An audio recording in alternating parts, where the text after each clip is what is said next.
All right. Y'all know what time it is. It is another Monday night.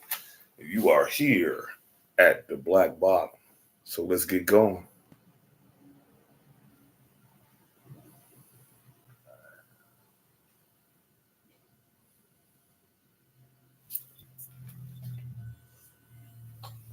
Hold on, y'all. Here we go again. No paper, no phone, no texting, no writing, nobody telling me what to say. This from the brain, from the heart, from the soul, from the streets. I'm a bitch from the streets. I get that money. Bitch, give me what you got. All right, come on in. Grab them chairs. We fellowshipping tonight. So come on in and get you some water, eat you some fruit, roll you a blunt, have you a beer, get you a cocktail, drink you some juice. But you got to leave them pills alone. The mugs will kill you. You are here at Black Bottom.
Oh my gosh. The music just turns me on.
Behave.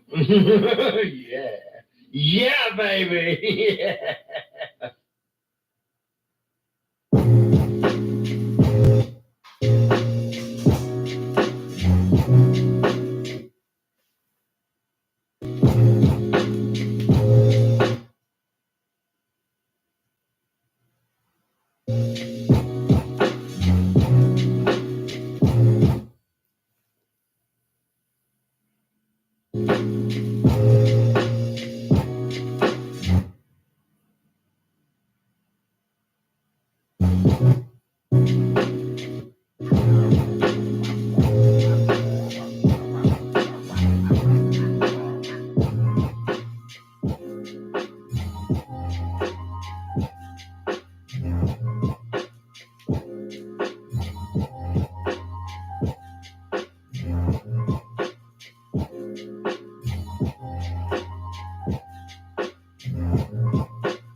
Come on in, come on in. Let's fellowship.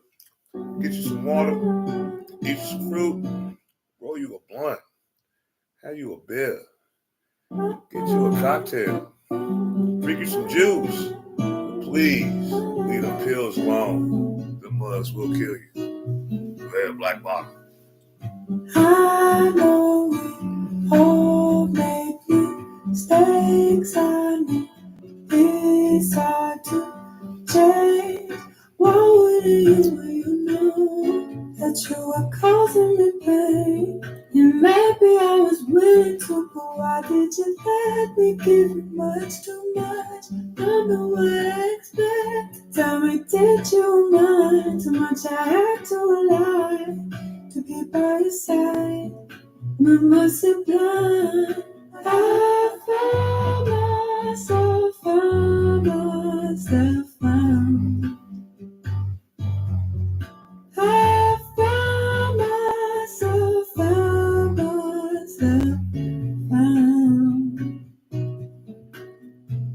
Eu não tô magoada, nem amargada, porque fica zangada com peixe que não voa, com frio que não amona, com deserto sem água. Não te posso forçar, sei o que não é. Não me senti segura dependendo de see. I know it may be hard to hear you, it's harder to say. Sai procurei.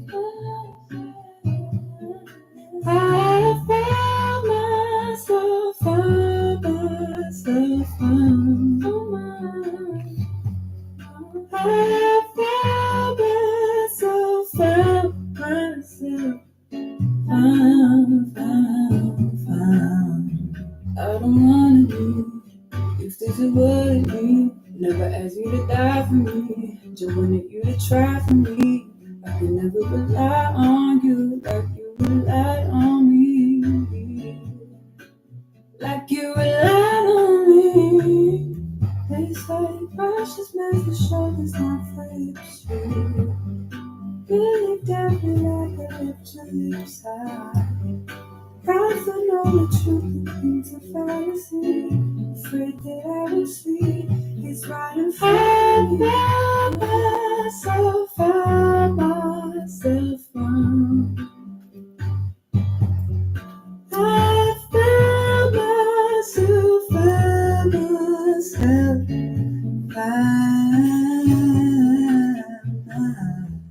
Live my life and I will find it. Sometimes I need to be reminded. Live my life and I will find it. Sometimes I need to be reminded. Live my life and I will find it. Find it, find it, find it, find it, find it.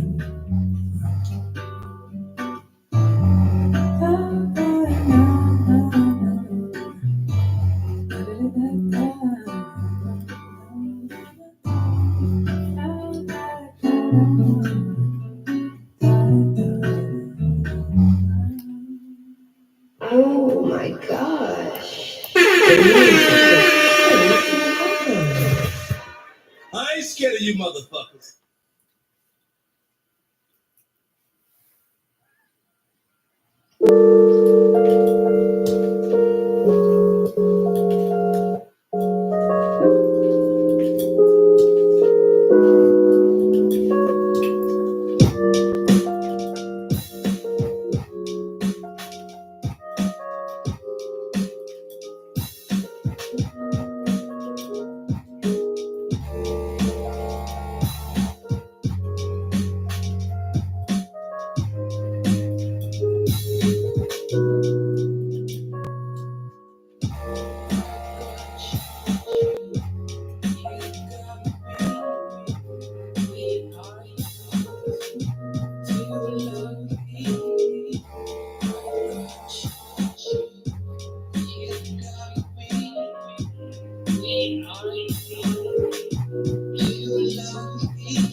Come on in, come on in, come on in. We are fellowshipping tonight. Let's go.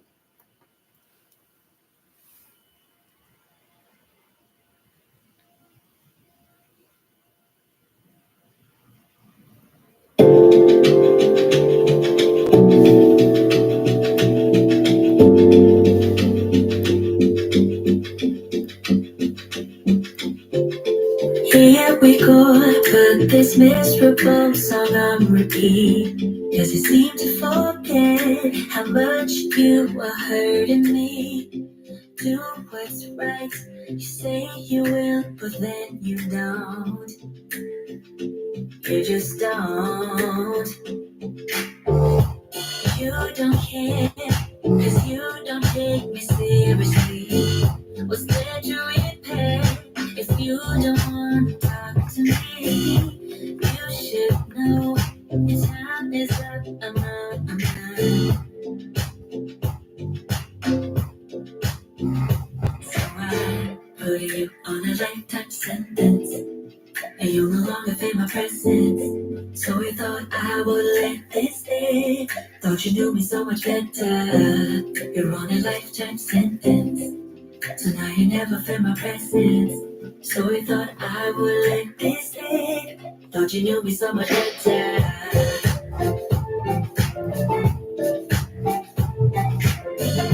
So we thought I would let this stay. Thought you knew me so much better. Yeah. So we thought I would let this stay. No, that's right. The words to me and think to me. Sleepless night, your love has left us incomplete. Thinking that your promises will fit so loud. Oh, that's right. So I put you on a lifetime sentence, and you'll no longer feel my presence. So we thought I would let this stay. Thought you knew me so much better. You're on a lifetime sentence, so now you never feel my presence. So we thought I would let this stay. Thought you knew me so much better. Cause I don't. So we thought I would let this stay. Thought you knew me so much better.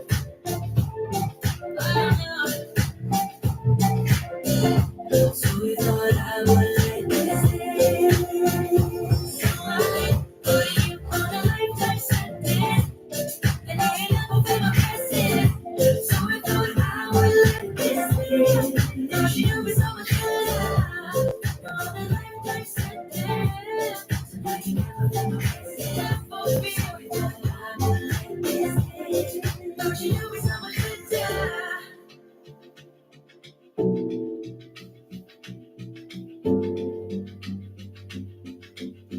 Thought you do it so much better. All right, come on in, come on in, come on in, come on in. We are fellowshipping tonight. We are doing our thing tonight. It is another Monday. So get you some water, eat you some fruit, roll you a blunt, have you a beer, get you a cocktail, Take it away, drink you some juice. take it away. Just leave them pills alone. Them mugs will kill you. Spending all day, all of your space is where I wanna be. Here in this room, what did you do? I just can't get enough. Too caught up in your love. I've been trying to forget, but you won't let me. Something in my brain wants you. I've been thinking for myself, asking for help, but nothing seems to work on you. Yeah,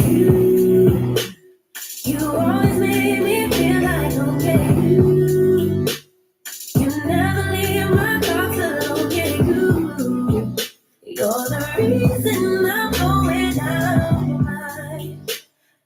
just can't stop thinking about you.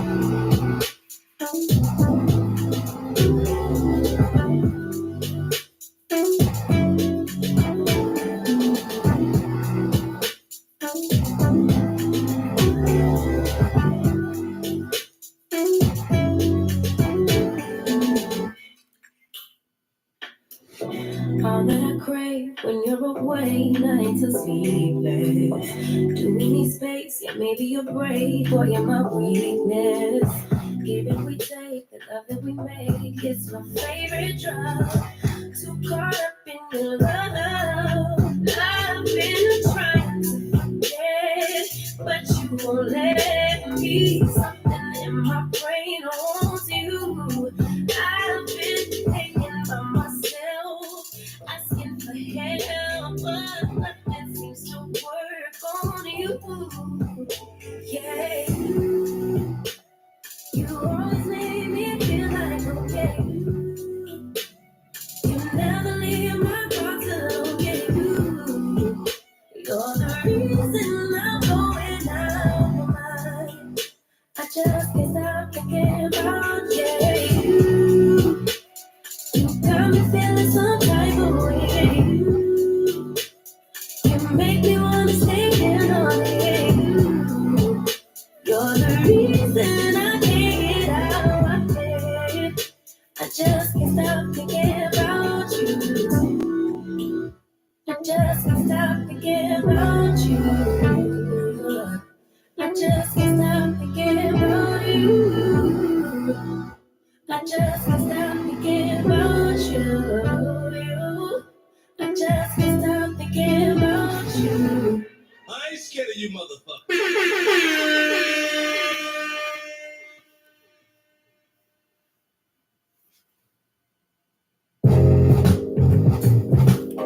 Hey, here we go, here we go.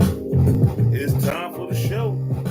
Yo, you are here at the Ross Cast. Come on, let's go. You can say what's wrong, alright.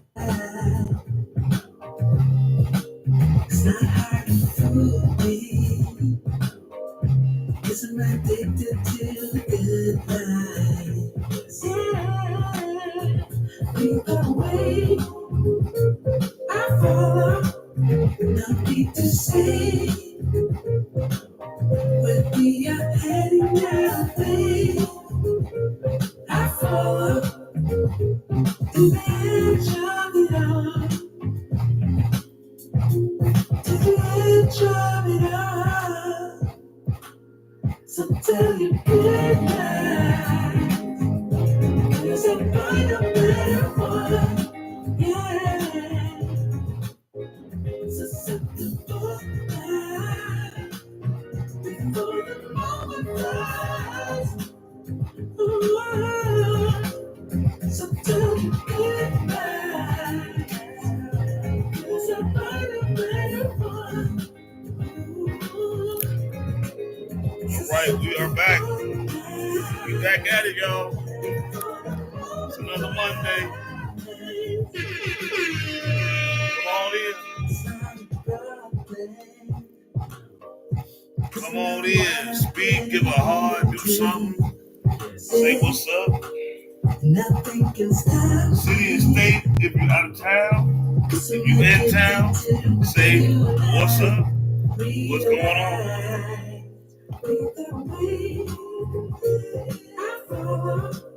Right, we gonna be here. Let's get it.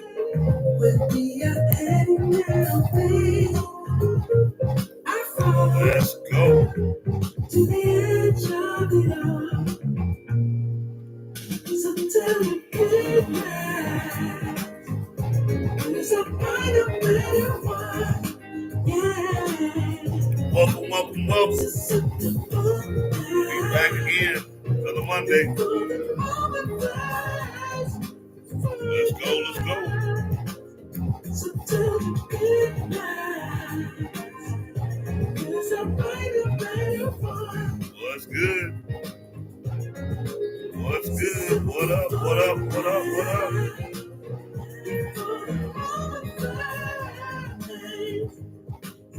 Yo.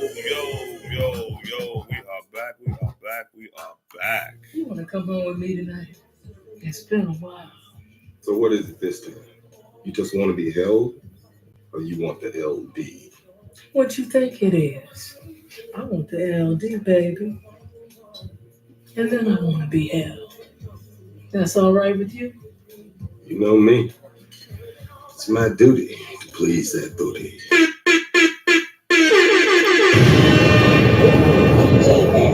What's good? We are here at another Monday night. You know what I be wanting? Let's have some asses wiggling. I want some perfection. We gotta get it tonight. Peace and blessings, everybody. Shout out to everybody who's tuning in right now. You are here at another edition of the Black Bottom Roscast. I am your host, Ross Lee. Whereas, you know, I've been doing this for a minute. I'm double streaming, struggle streaming. I'm on both my streams. I'm on Facebook as well as YouTube. For those that are not subscribed to my YouTube page that are tuning me in on Facebook, go on over to YouTube, type in Black Bottom Roscast, hit the subscribe and the bell button for all future live streams and uploads that I might do in here and near future. I hope everybody had a great weekend.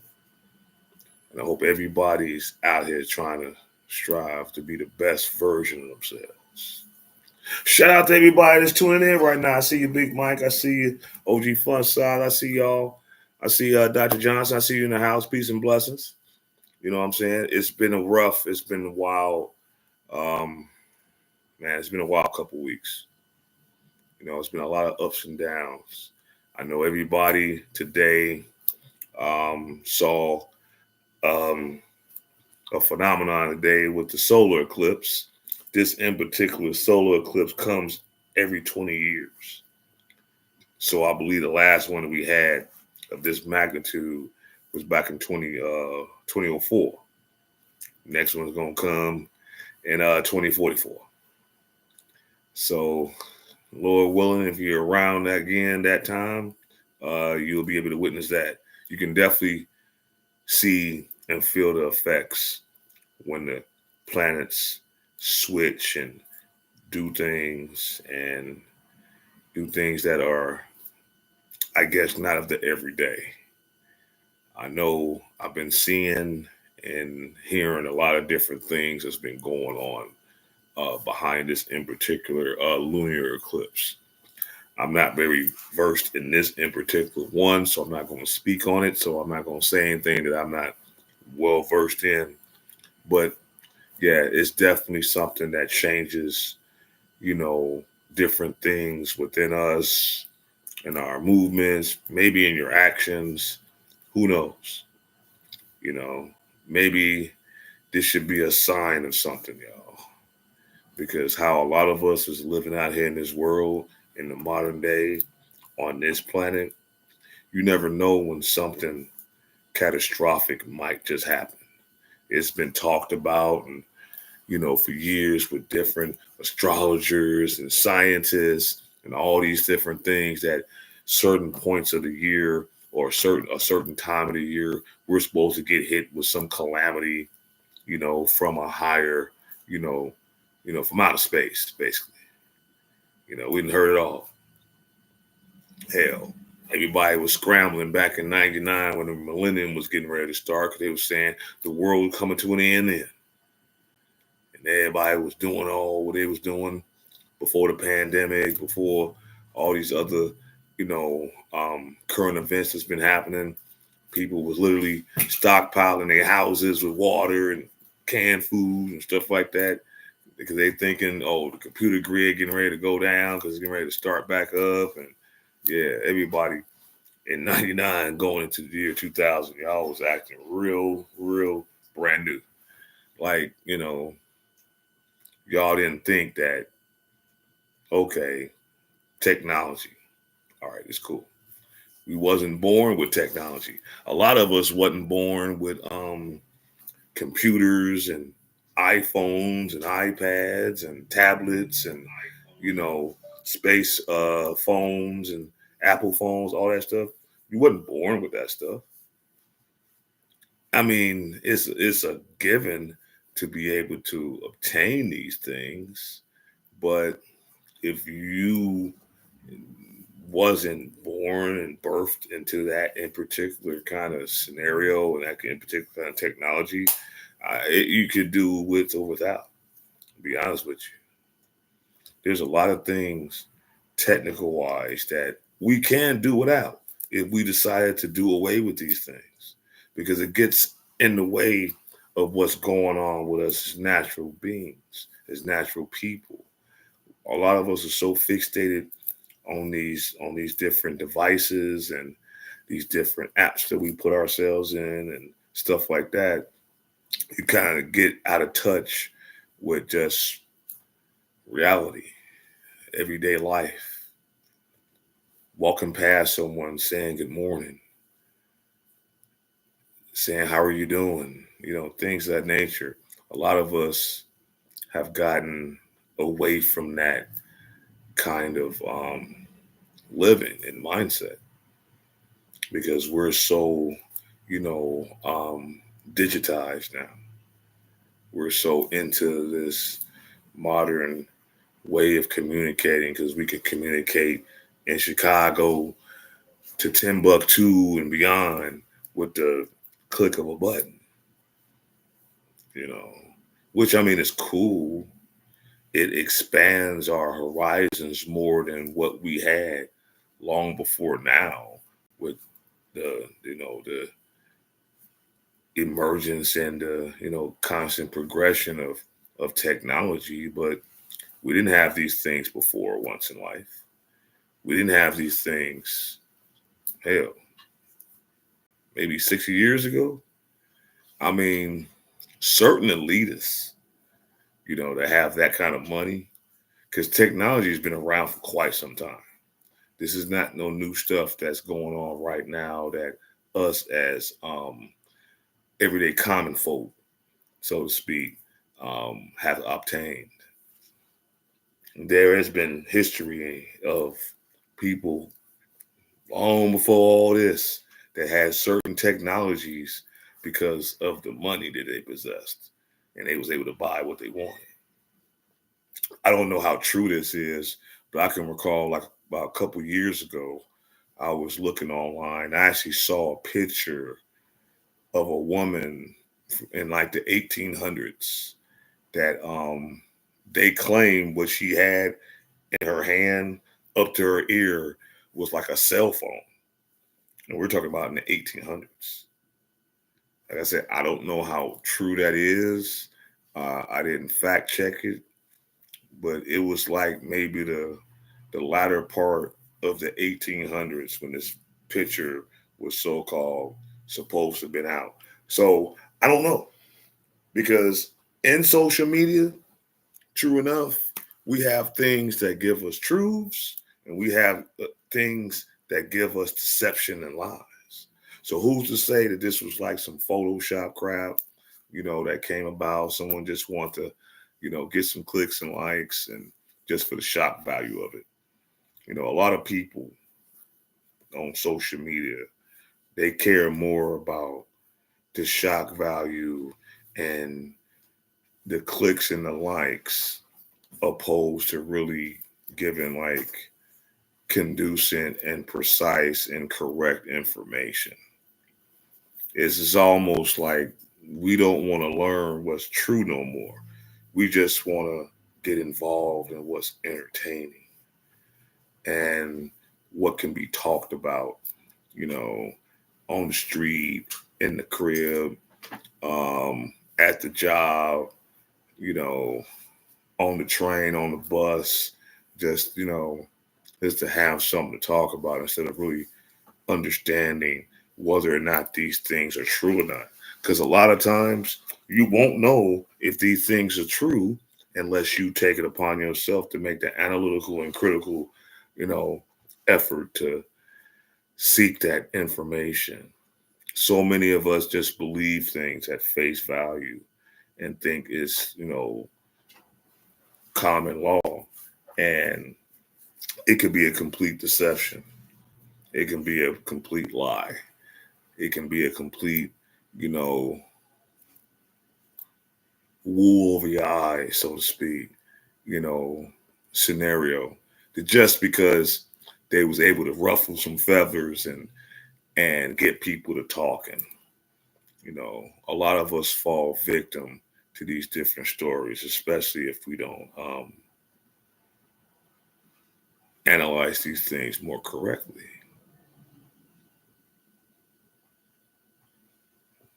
If you agree, great. If not, I understand. I'm not here to speak to make you disbelieve every word that I have to say. I know I've been doing this for quite a while. This Slow Dragon. I will say this on my YouTube page. I'm almost at my goal. I need 6 more subscribers. And then once I get these subscribers, I'm going to solely put all my eggs in that basket, at least for a hot minute. And I'll be doing all of my live streams on a weekly basis strictly on YouTube.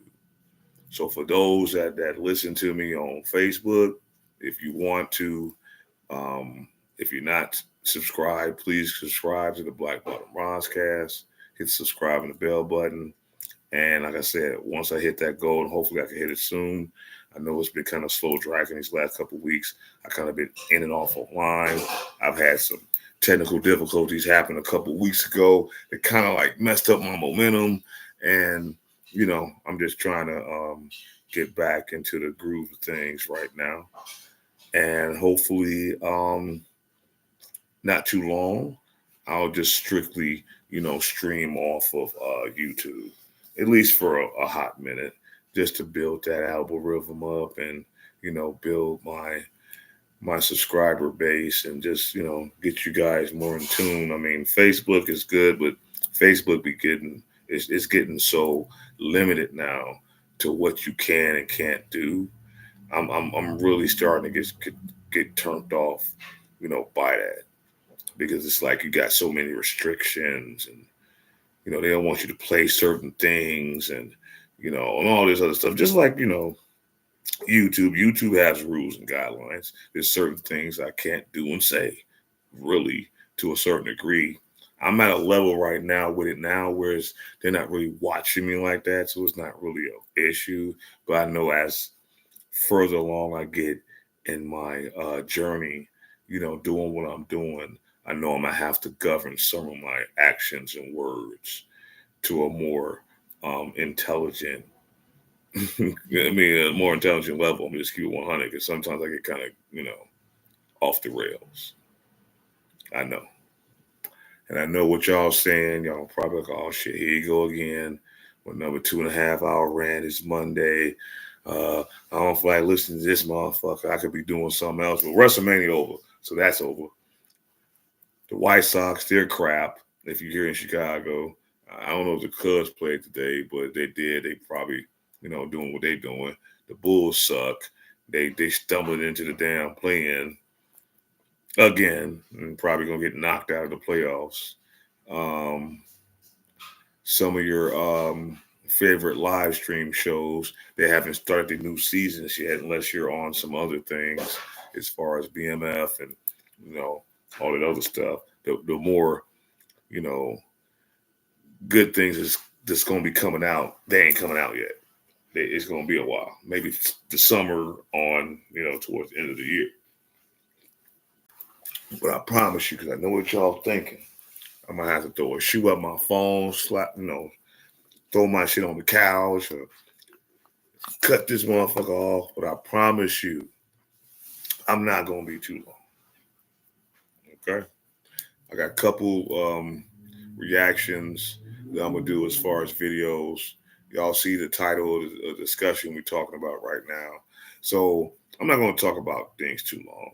I just want to put things into a better perspective, that a lot of things out here, we got to understand that it's maybe what it appears or maybe it's not. But if you don't have the proper information or discernment or the understanding to really look into these things, then yeah, you might get confused. But before I get started, this here live is sponsored by Ice House, Duff, Fiji water. You gotta put that love in your body. And the word of the game. Oh my gosh. The music just turns me on. I ain't scared of you motherfuckers. All right, so let's get it. All right. We're gonna compact. We're gonna break this topic down tonight. Some people might get upset. Some people might get enlightened about what we're talking about. But I will say this: tonight we are not talking about Dalton's Mare. Not tonight.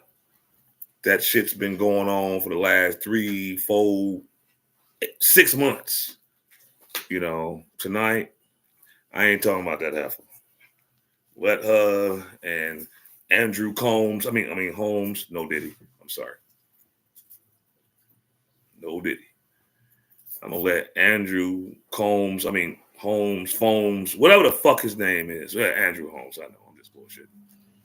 But I ain't letting Andrew Fomes and Tiffany, that Tiffany and Dalton be the basis of tonight's conversation. There's enough talk going on. She got enough problems, and I ain't got shit to do with it. That's on her. Add some Tropicana juice too for a sponsor. Okay. Well, I don't have any Tropicana, but I got some Pure. I hope that's good for now.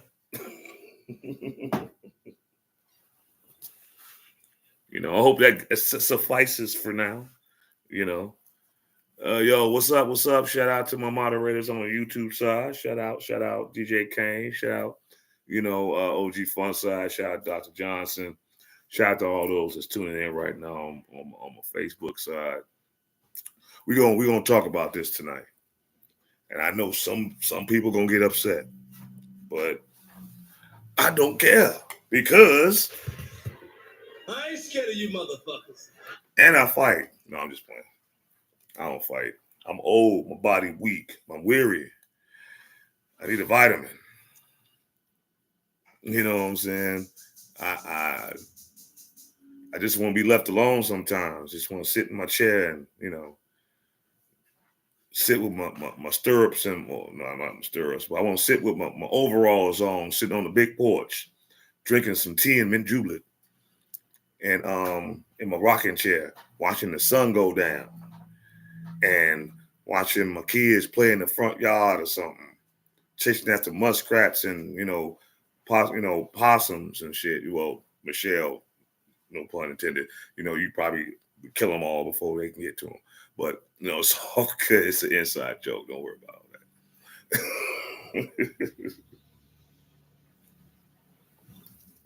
The question at hand.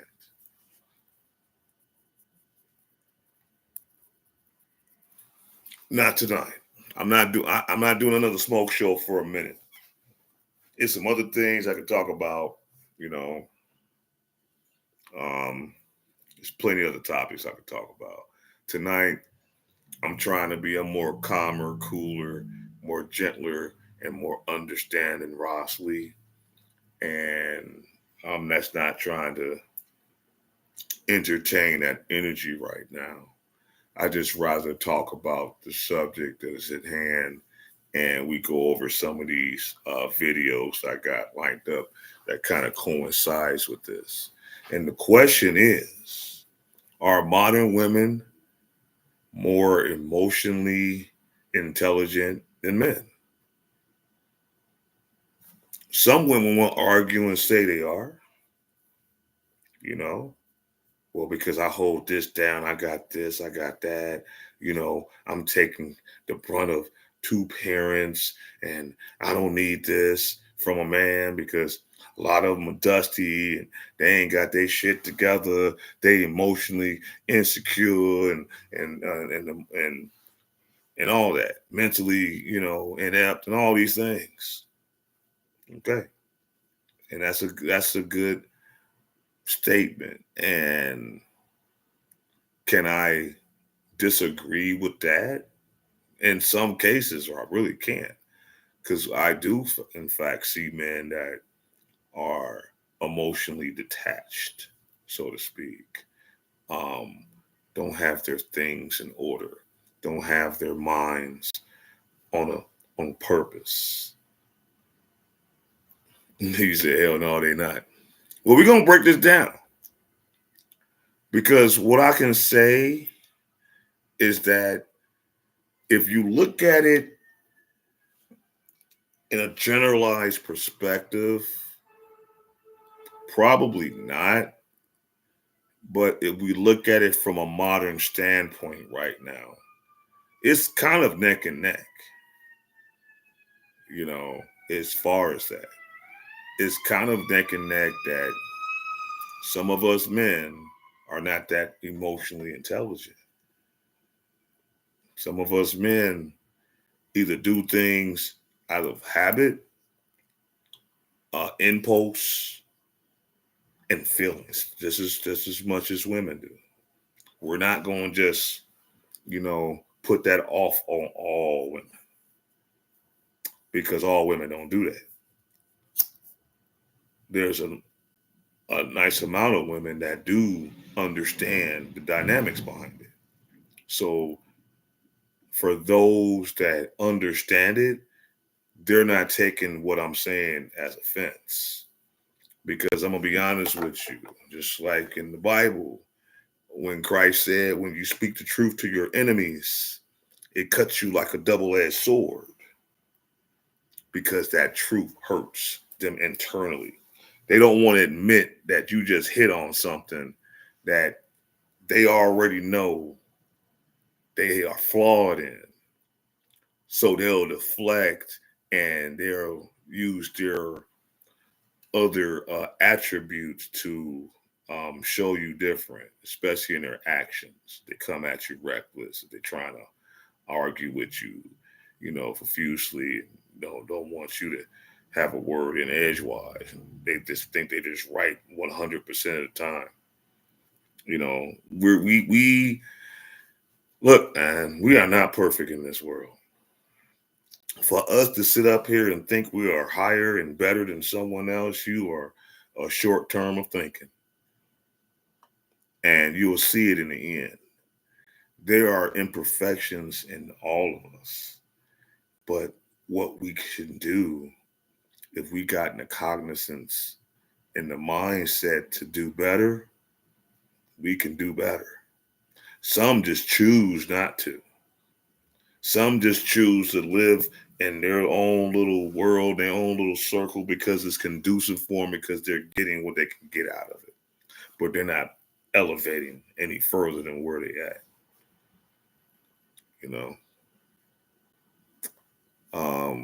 They're staying stagnant. You can't grow as a person staying stagnant. If you're still doing the same thing you was doing last year, this year, you're not growing. If you still got the same mindset that you had 5 years ago today, you haven't grown.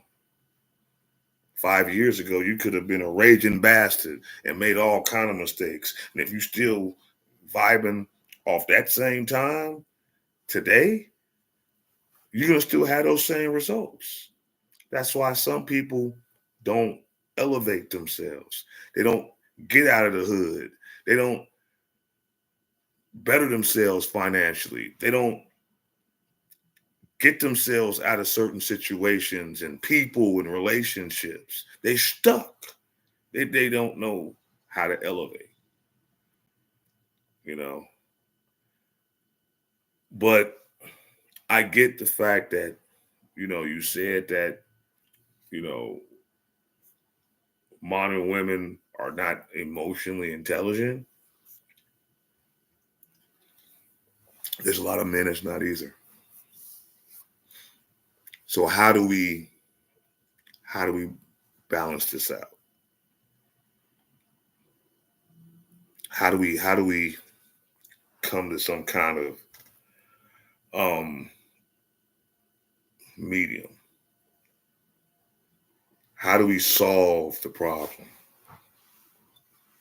Well, first off, you can't solve another person's problem. First off,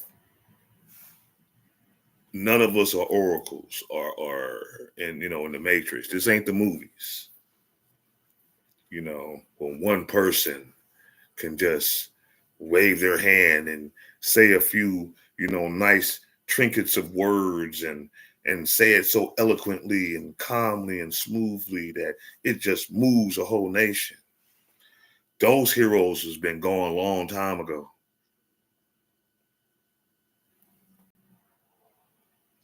That's been gone a long time ago. And even then, those oracles at those times wasn't perfect. Hell, Malcolm X had his past. Hell, MLK had his past. Hell, Frederick Douglass had his past. Huey Newton had his past. Stokely Carmichael had his past. Steve Coakley, God rest his soul, had his past. Harold Washington had his past. No one's perfect. If you think you're going to perceive yourself as being a perfect person out here in the world, you's a damn fool. Because if a person dig long enough and dig deep enough, they can find some shit on you. Well, I was 13, so he still did it. He still did it. There's plenty of things that I did when I was coming up that am I too proud of? No. Do I regret it? No. Because some of the things was warranted. We try not to emotionally react, but logically think. And a lot of times it don't happen that way. We can come out and say, man, today I'm just gonna go out, I'm gonna stay on my purpose, I'm gonna do this, I'm not gonna get wrapped up in this drama, I'm not gonna get wrapped up in that issue, I'm just gonna stay focused, laser focused. Like how the blinders on, like them horses in the races do. Just have that on, just straight ahead, tunnel vision. But then some bullshit happen and you just lose all that. You lose all control. Like a person that's losing his bowel movement because he had a bad case of diarrhea or some shit. You ate some bad salmon and it just didn't agree with your stomach, and you on the train and you an hour and a half away from home and there ain't a bathroom in sight. Ooh, Lord, what you gonna do?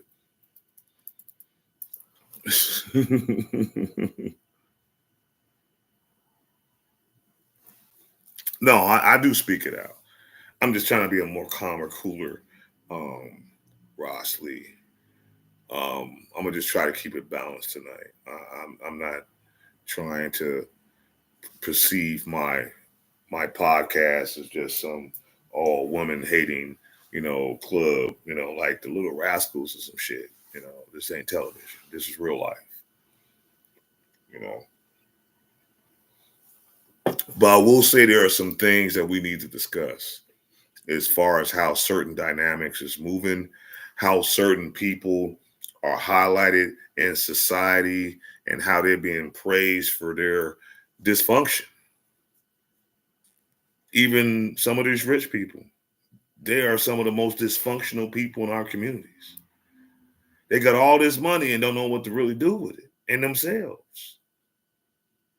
Yeah, you was blessed. You was able to obtain some form of wealth. That's great.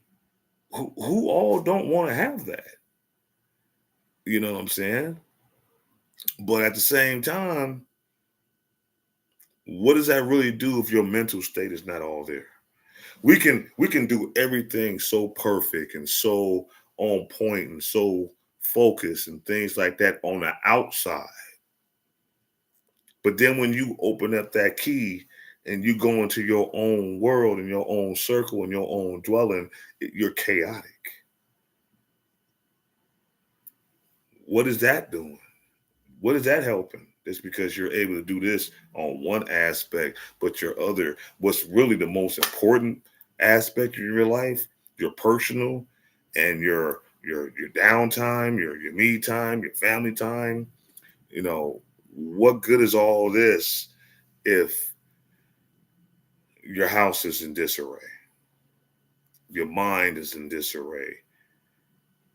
You're going by your personal life as maybe a dictatorship or a prison in oneself.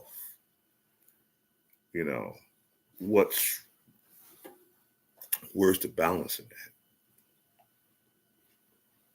that? So right now, because I didn't want to get too long in what I was talking about as far as how I'm starting off. We're gonna listen to a couple reactions. Like I said, I'm not gonna be on too long. I know I've been starting a little later here now. If y'all cool with me starting, my lives every Monday at 8:15 opposed to 8 o'clock, I mean, y'all can like say hell yeah, or you can give me some hearts or whatever the case may be. Let me know that y'all cool with that. Because I know a lot of us, it's the start of the week. You got other stuff to do. A lot of times, some of y'all catch me on the late or while I'm already done got started. I know some of y'all be wanting to catch the vibe of when I be starting off my live streams with the music just to get your mind together and stuff like that. All right, okay.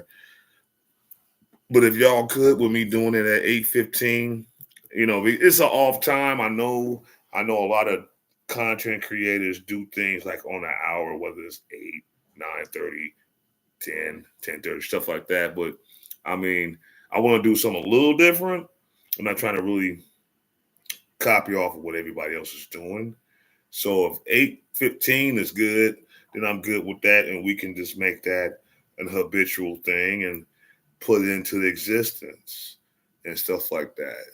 But right now, I'm gonna go ahead on. We're gonna react to a YouTube content creator. His name is That Boy Will. Very good content creator. He does a lot of good live stream. Well, I won't say live streams. He does a lot of good reaction videos, and he gives his own opinion on things. It's all in fair use.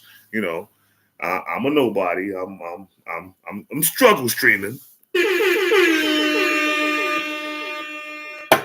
but I ain't scared of you motherfuckers. I'm gonna still do my thing. You know what I'm saying? And if everything else all fails when y'all start hearing this, not on the live stream, but if you start hearing this in the middle of the street, and I'm coming yelling like Superfly Jimmy Snooker with a hammer in my hand, just leave. Just don't worry about that. I'm having a moment.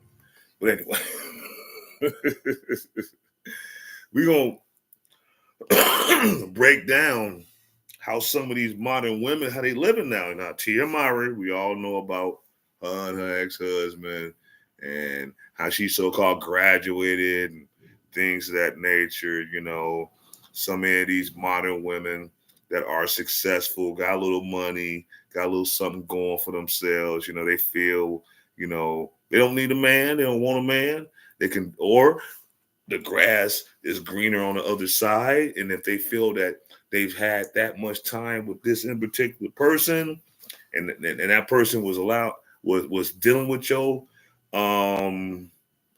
dirty draw ass. I mean, hey, I don't know. I'd heard some stories about some of you ladies. I know y'all talking about, well, y'all niggas, y'all don't be wiping y'all ass clean either. A lot of you women I've been hearing about y'all too. So y'all better get y'all shit together, because y'all gonna get put on blast. Especially you BBL sisters. I heard y'all having real problems with y'all odors now. Look good on pictures and on videos and stuff like that. But man, I'm hearing in real life, some of y'all are smelling like fish swamp water and monkey back juice. And that ain't cool, man. Like, damn. Anyway, let's start this video right now. What my man got to say. So here we go. Recovering from a divorce feels like a world. It's Tia Mowry right here. I found that through the process, divorce isn't a place where we arrive. It's Man, what's up, y'all? You know what's crazy to me? A lot of modern women cannot understand. They seem to not be able to wrap their minds around the fact that men are literally petrified to get involved with them because of things like this. Before we talk about Tia Mowry, I want to show y'all this one video of a woman who has the same ideology as her. And if y'all think this is an isolated event, I'm telling y'all right now, it's really not. This is really common, man. Men are disposable to a lot of women these days. Listen to this. If your husband is a good guy, but you're ready for divorce, you're not a bad person. So don't let guilt get the best of you. Why would you want to leave a good guy? Why would you give someone that advice? Since when do we not work on relationships anymore? If there's a problem, when do we not speak and talk it out? Why would your first thing be like, yeah, let me just leave? I'm gonna keep it real with y'all. Most men enter marriage with both feet in, all the way in. You know what I'm saying? They go all in. A lot of women go in with divorce being a safety net for them, a way for them to get out of trouble, whatever you want to call it. 1 foot in, out the door. And then we have another woman like Tia Mowry who looks at marriage as college, as something like that. I want to give y'all a recap of what she said about marriage. You know, my marriage was a success. Yeah. I look at it as like a curriculum when you're in college or high school, right? You're learning, you're growing, you're evolving, you're creating. And I was able to create with Corey some beautiful, amazing children. Yeah. And at the end of that curriculum, and at the end, there's a graduation, there's a celebration. Do y'all hear that? Okay, hold on. And I know a lot of y'all, you ladies, heard that in particular clip of Tia Mowry, like shortly after she liberated herself from her marriage, so to speak, right? But how in the world is it a celebration and a graduation if you was with a man that was willing to be that one man for you in front of your family and in front of the Most High, that was willing to take on the responsibilities as being the provider, the protector, the procreator, and all those things, right? And he did that. He might have not been as financially up there as you, but he wasn't just some motherfucker sitting at the crib all goddamn day, smoking 10 packs of cigarettes, smoking up all the fucking weed, drinking up all the drink, eating up all the food, playing fucking 2K all goddamn day, or Call of Duty, or whatever the fuck games y'all play like that on the regular. Some of you brothers. I understand there's some gamers out here, and I ain't shitting on y'all, but it's more than likely just me sitting on a fucking video game for 5-6 fucking hours a day when I could be doing something else. Now, if you're making money on it, because there are certain circles in that whole gaming clique, because that didn't blew up on a whole nother level 2 online, and I respect y'all for it. If y'all making money off of it, like doing these tournaments, I heard about a lot of different shit as far as like these online tournaments y'all now have. Y'all compete with each other. Y'all, compete for money. Almost like, how certain people that are in sports, do the gambling pools, and stuff like that. Okay, if you're making money off of it, like legitimately, like on a continuous basis, and that's just your thing, okay, maybe. But I can't just sit up and just play video games all fucking day. I got other things I be wanting to do. I'm a hands-on type of person. I like to be around people. I like to interact, with good people at least, There's some old biscuit back motherfuckers I don't like to even see their face. That's why I don't even go around like that, like I used to, because I know I get my shoulder might get to twitching, my eye might get the quivering and shit, my hands get to shaking, and I'll be drinking that last swig of a Hennessy bottle out of a Hennessy bottle. I might crack you upside your fucking head. Man. I'm sorry, I just I didn't wake up this morning choosing violence. So don't screen record that and just say, yes, I told you he always about violence. No, I'm not always about violence. I'm about just living my life, chilling, might drink a little drink here and there, eat me some good food. I'm gonna keep that. I'm keeping this a family show right now. I'm not gonna say what I was about to say, so I'm gonna just keep that out. I said a drinky drink. That could be some tequila. Could be a beer. I mean, hell. It could be a fucking tequila sunrise. I don't know. No, I don't fuck with that Hennessy. That shit is trash to me. And that's one of the number one drinks that is so promoted in our community. And I wonder why. I wonder why white people don't, not trying to be racist or nothing, but I wonder why the Caucasian race don't praise and always talk about the liquors they drink as much as that we do in our community. Like, why do we do that? Who cares, really? I mean, to be honest with you, you drink what you drink, you socialize, you indulge in what you indulge with. But why do y'all have to make it such a thing in our community that you just always got to talk about it? You know what I'm saying? Too much of a good thing is a bad thing in the end. You keep talking about that shit, it can come back on you. But as far as what I was saying about Tia Myra, how is breaking up your family after so many odd years and having children with this man, and the only person that you had children with, you actually was on the right track. See, you should have followed the moniker of your twin sister, because your twin sister ain't on social media like how you are. Your twin sister's still married, if I can recall correct.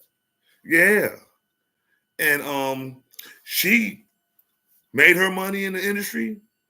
She's living her life with her husband and her family, and she doing her thing. She probably looks at Tia like, bitch, you was a fucking stupid motherfucker. A chromosome got left about your ass when you came out the pussy. Something, I don't know, man. You just a nutbag. You do all this crazy shit for no reason but attention. Because there are some people out here that love drawing attention to them for all the wrong fucking reasons. It's nothing wrong with getting acknowledged for your works, the things you do, how you speak, how you interact with people. There's nothing wrong with that. But when you just constantly get attention for bullshit, for drama, for not knowing how to shut the fuck up, then that becomes a problem. Some people might be able to help you, but you really need to look your ass in the motherfucking mirror and ask yourself, what the fuck is wrong with me? Why am I constantly getting these same results? Why am I constantly bumping into these same kind of people that I keep going through these ups and downs with? Maybe you need to look at yourself. It ain't always the next motherfucker. Every action has a reaction. If you react one way, expect a reaction the other way. Whether it's good, positive, and indifferent. But anyway, let's go back to what this woman trash shit she had to talk about. Bullshit. No. Modern women have lost their damn minds, man. Men are really not afraid of marriage. They're afraid of divorce. They're afraid of one day a woman leaving a perfectly functional marriage because she wants to see greener pastures. That's what men are afraid of, man. Men got everything to lose in this situation because every woman wants a hard-working man who is a provider, who is on and up and up. So if he's doing all of the heavy lifting, then he has the most to lose, because when you want to be a stay-at-home mom, and he turns you into that, and all of a sudden you want to go and seek happiness elsewhere, you get to take the things he worked for. It's really that simple. You didn't put the work in. He did it. All right, but for the video y'all came to see, bro, let's watch this hot mess right here. Recovering from a divorce feels like a whirlwind journey. I found that through the process, divorce isn't a place where we arrive. It's entering a new chapter of life with many nuances and no one-size-fits-all handbook. One moment you're relieved, feeling like you've conquered something significant. Then suddenly, waves of emotions hit you all over again. It's a side of divorce that isn't often discussed. You know why them waves of emotions hit all of a sudden? Cause then one of them nights that you're sitting by your goddamn self in your room, probably with the lights off, and all you seeing is like the glow of your eyeballs in the darkness and shit. And you thinking about all the things that conspired up into that point. You realize that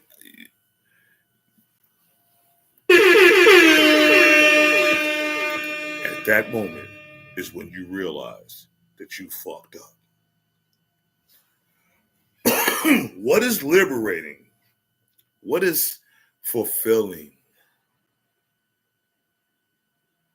Being with a person that courted you the right way, didn't look at you as an object, gave you respect, went 10 toes down with you down the aisle and didn't regret it. I'm talking about the man. Because, it's a big risk. And I understand. And I get it. While a lot of men out here in this modern day and time, especially in this country, not trying to get married. I get it. I.e., when you make a problem, and I won't even say make a problem, when you interact with the wrong woman and a child comes behind it, and you ain't trying to be with that woman what she does to you on the child support side. So trust me, that's just one aspect of it. Imagine being married to a motherfucker that don't give a fuck about you. Y'all been together 10, 15 goddamn years. She decide the grass is greener on the other side because Tyrone, Ray, Skillet, Nuke, Baby Blue, all them motherfuckers have been hitting your inboxes for like years.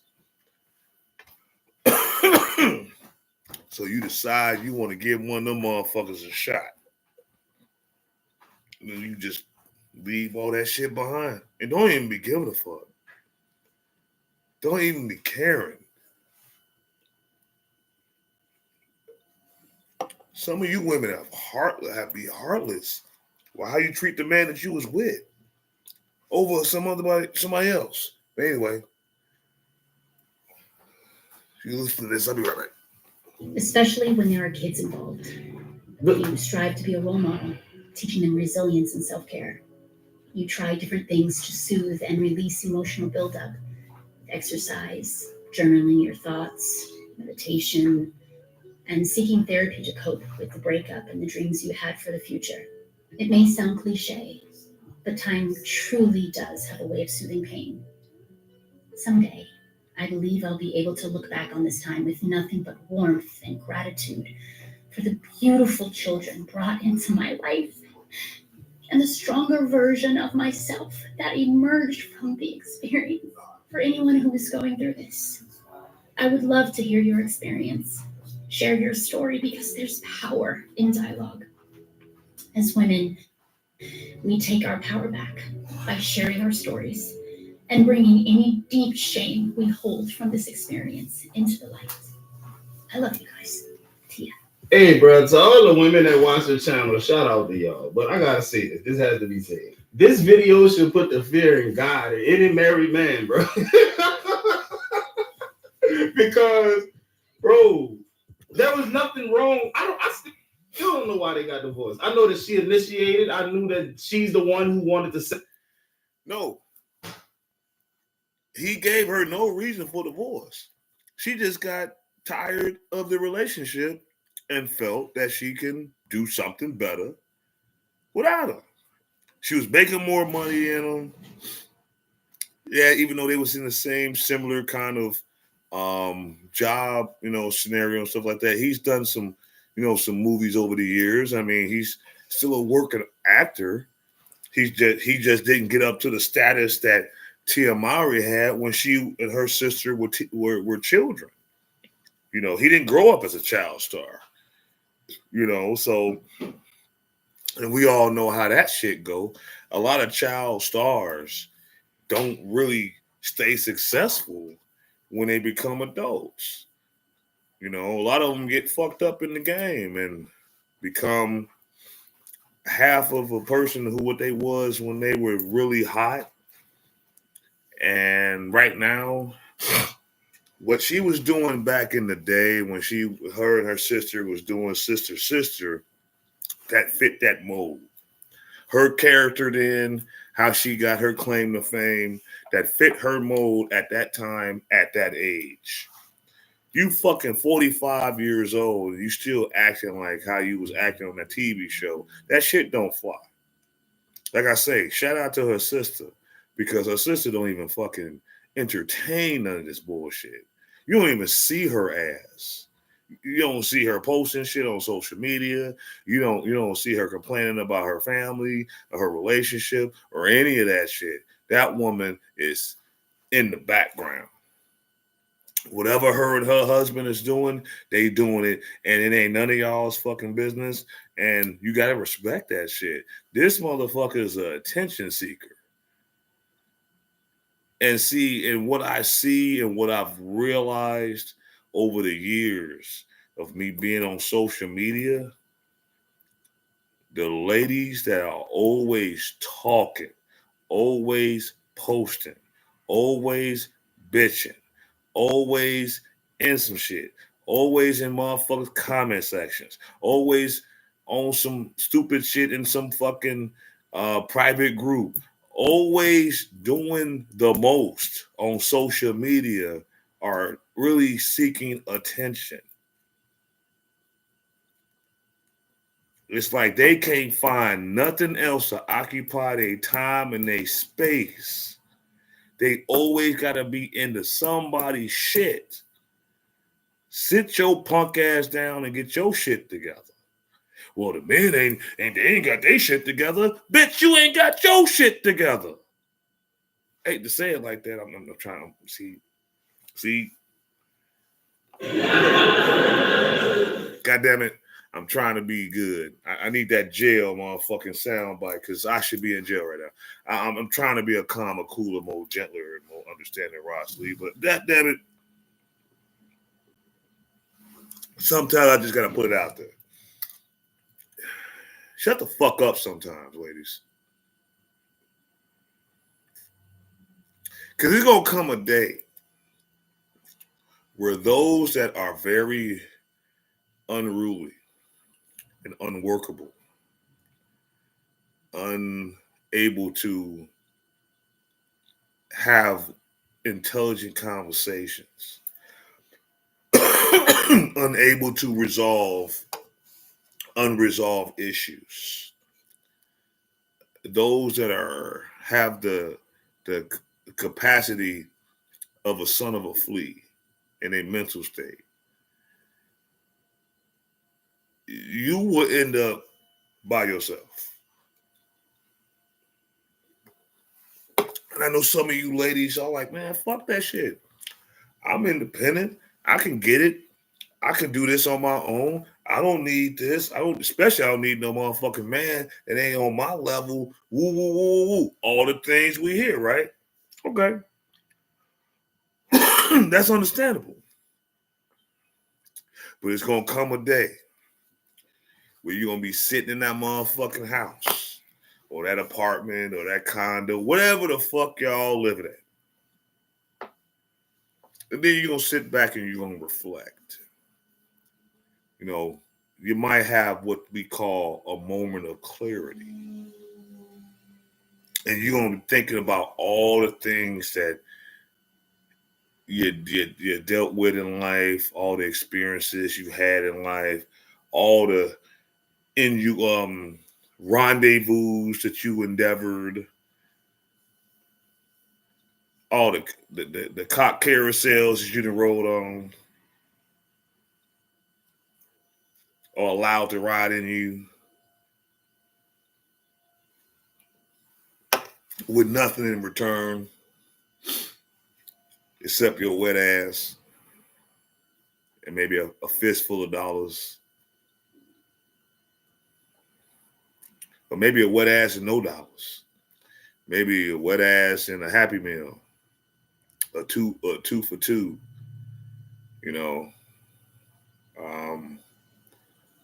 A fucking I was gonna say that, but I'm not gonna mention that because I don't want my girl getting mad at me because I'm talking about, hey, yeah, chili special. I mean, something. I don't know. Shit. The fuck. Lunchtime treat. Something from Chili's. Hey, yeah, here you go. Don't get upset, man. I'm telling you, I'm trying to be a calmer, cooler, more gentler, more Rossley, understanding. But Chili's is a good spot, so don't shit on me. But you know, shit like that. That's what I'm saying. You know.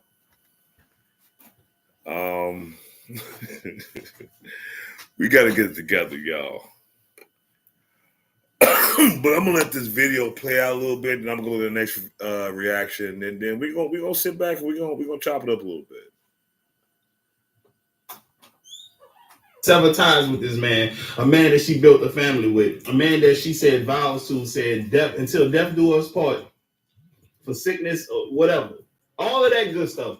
She threw all that out the window.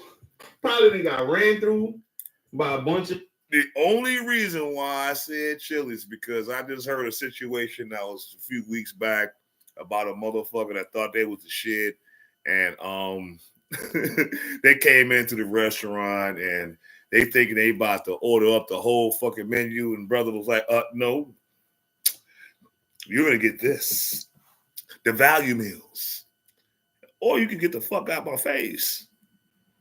And she was like, blasphemy. But she ain't had no money, so she had what she had to do. She took that shit. Anyway. Take that. So no Diddy. Things of that nature, and they don't want her. It is what it is. They send her back to the streets, man. And them streets ain't nice, man. Them streets ain't warm like a husband. Them streets ain't welcoming like your husband, man. The grass is not green on the other side, bro. I don't know what she thought. They be thinking it is, like, though. They said she got divorced in some of them be thinking it. April. She's 45 now. Bro, I don't care how much money these women got, how famous they are. It ain't a whole bunch of men who she would deem dateable that want to date her. That's all I'm gonna say. She gonna have to get with a man who need his shit put together by a woman like. Now think about this for one hot second.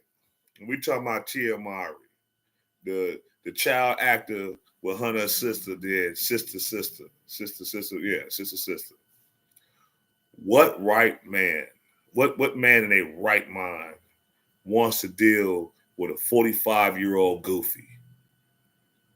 Let alone a 45-year-old goofy ass woman. Now, it'd be something different if she had like a legitimate like TV show, movie series shit going on, and she was actually doing that like on a regular. But she ain't. When was the last time you see Tia Mowry in some shit other than some fucking feminist ass talk show talking about how she graduated from a fucking divorce, had these kids, left your husband, you left your husband, but see, being that you made more money than him, you didn't get shit from him. And you're living your life. Hell, you better be happy he didn't fucking try to get shit from you. You know? You ain't heard him say shit about nothing of this shit. Matter of fact, not too long ago, they was in passing in an event that was with actors and, you know, all this other shit. They literally saw each other, and the awkwardness of that whole ordeal was like crazy because motherfucker was like coercing them to hug each other, and dude was like, he hesitated, but out of respect and not trying to show all you motherfuckers that, you know, yeah, I really can't stand this bitch no more, but I'll play the role right now because I got shit going on. I got shit to lose. You know, if I show my emotional lack of intelligence, they're going to be looking at me like, man, bro, you know, he fucked up behind this shit. They're gonna be talking on the side and shit like this. She was the one looking stupid. You know, because she reached out to him and he's like, he tried to shake her hand. That's what fucked her up. That fucked some of you ladies up, man. Especially if you had dealings with a man and y'all didn't work out. And then after the fact, you want to talk shit about him, you know, get all this so-called validation from all these other lonely ass bitches on social media and all this other stuff. And then you actually see him again some time after the fact. And then you try to embrace him like how you used to embrace him when y'all used to be together. And that motherfucker come out with a handshake. That fucks up y'all feelings, man. But he said, you know what? I'm gonna just do that for you. I understand. The look in your face was priceless. Y'all can pull that up online. That shit was priceless. But he did it like a real motherfucking G. And they said, you know, I ain't about to, you know, some men that'll be emotionally all out of there would have acted a fool. And probably like, hey, bitch, get up my face. But no, he wanted to do this. She was doing this. So he did an executive decision at that actual moment. Just, you know what? I'm going to just give her a little church hug. No love lost. You fucking bitch. But anyway, it's what he's thinking, but he ain't going to say it. You can think whatever you want. Having the thought and doing the action are two different things. I could be looking dead at a person, be wanting to punch the fuck out of them. But because I might have something to lose, I'm not going to do it. Because I have something to lose. But don't think just because, you know, it's sweet like this and we're having a conversation and I'm not really like going, you know, to the rails, that I'm not thinking like, yeah, you did some fucked up shit. I really want to crack your shit, but I ain't going to do it right now. So I'm going to let that ride.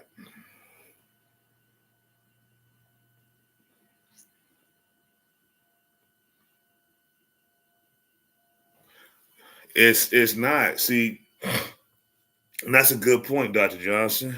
And I appreciate you for doing that.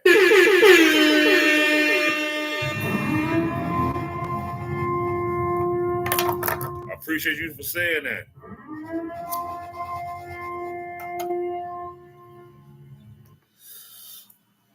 And this is what he said. For those that's not on my YouTube side, one of my good moderators. And if you're not a moderator on the Black Bottom Rozcast and you want to be a part of the Black Bottom Rozcast family, just go on over there and subscribe. If you already subscribed and you want to be a moderator, just type in the comment section on my YouTube and just type in MOD. If I think that you can be a good moderator, I'll make you a moderator. I'm trying to build a channel, I'm trying to interact. But definitely, he said a good thing, and this makes sense. That's the problem. How can a woman understand how to fix a problem with a man with no understanding of a man? It's a good question, right, y'all? I know some of you ladies like, oh, no, they need to understand me. I'm that motherfucker. I'm the mammy and the pappy and the provider. I cook, I clean, I do this, I do that. They need to understand me. Okay. That might be all true. But why can't you understand that man? What's so hard about that? It's the only thing that modern women understand men is their resources. Is that the only thing that y'all can understand from a man?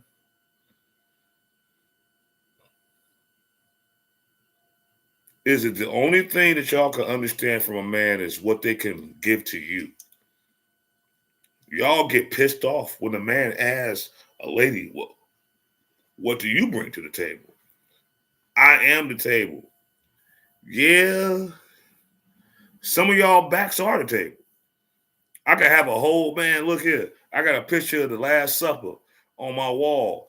Y'all motherfuckers, some of y'all motherfuckers' backs is just about that big. Me and all the 12 disciples can eat on your fucking back, literally.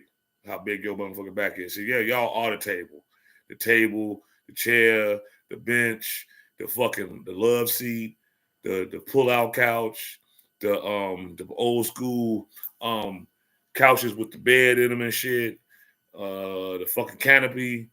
Yeah, a lot of y'all motherfuckers like that. But anyway, that's another story for another time. But I'm not gonna get into that right now. I'm trying to be nice. I'm struggle streaming. I'm broke. Most women, hey, I see you again, brother. Most women go to the other woman their age for advice. How can your peers advise you on different things when they don't have the answer themselves? Well, that's the breakdown within our society and our communities. The younger women don't respect the older women. Why? Because majority of the older women were doing the same shit that these younger women are doing now. It just wasn't so publicized then.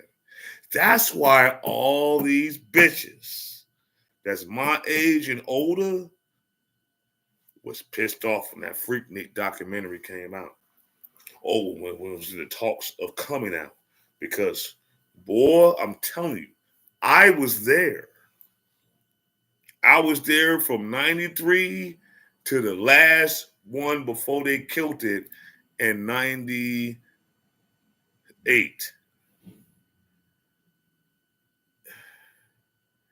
You had to be there to see it.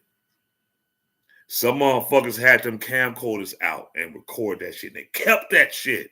And y'all bitches like, damn it! My granddaughter gonna see me in this shit. Yeah, bitch. Your grandma gonna see you as a slut. I used to see all kind of debaucherous ass shit in the mid-90s in Atlanta every April when the Freaknik was going down. I Clef, oh God, I was there. I was in my early motherfucking 20s, early and mid-20s. Yeah, I saw that shit. And y'all know what the fuck y'all did out there. Y'all know what y'all did last summer and the summer before and that summer before and that summer before. Yeah, y'all know what the fuck y'all did. That's why y'all was trying so hard to stop that production. Oh, we're going to put a lawsuit. We're going to get some lawyers. For what? For some people that said, you know what? Let's put this out because it's always been rumored what went on during those times at those events. But if you wasn't there or if you wasn't even of age, you wouldn't have known nothing about it. See, people in my era, we knew all about it because it didn't matter. Every fucking year, I didn't give a fuck where I was working, who I was with, what I was doing. When it was time to go to Freaknik, I mean, I just didn't go down there just for that. I had family and friends down there. So I would kick it with them. We be out hanging and doing whatever we're doing. We're just involved in the moment because it's a big city event.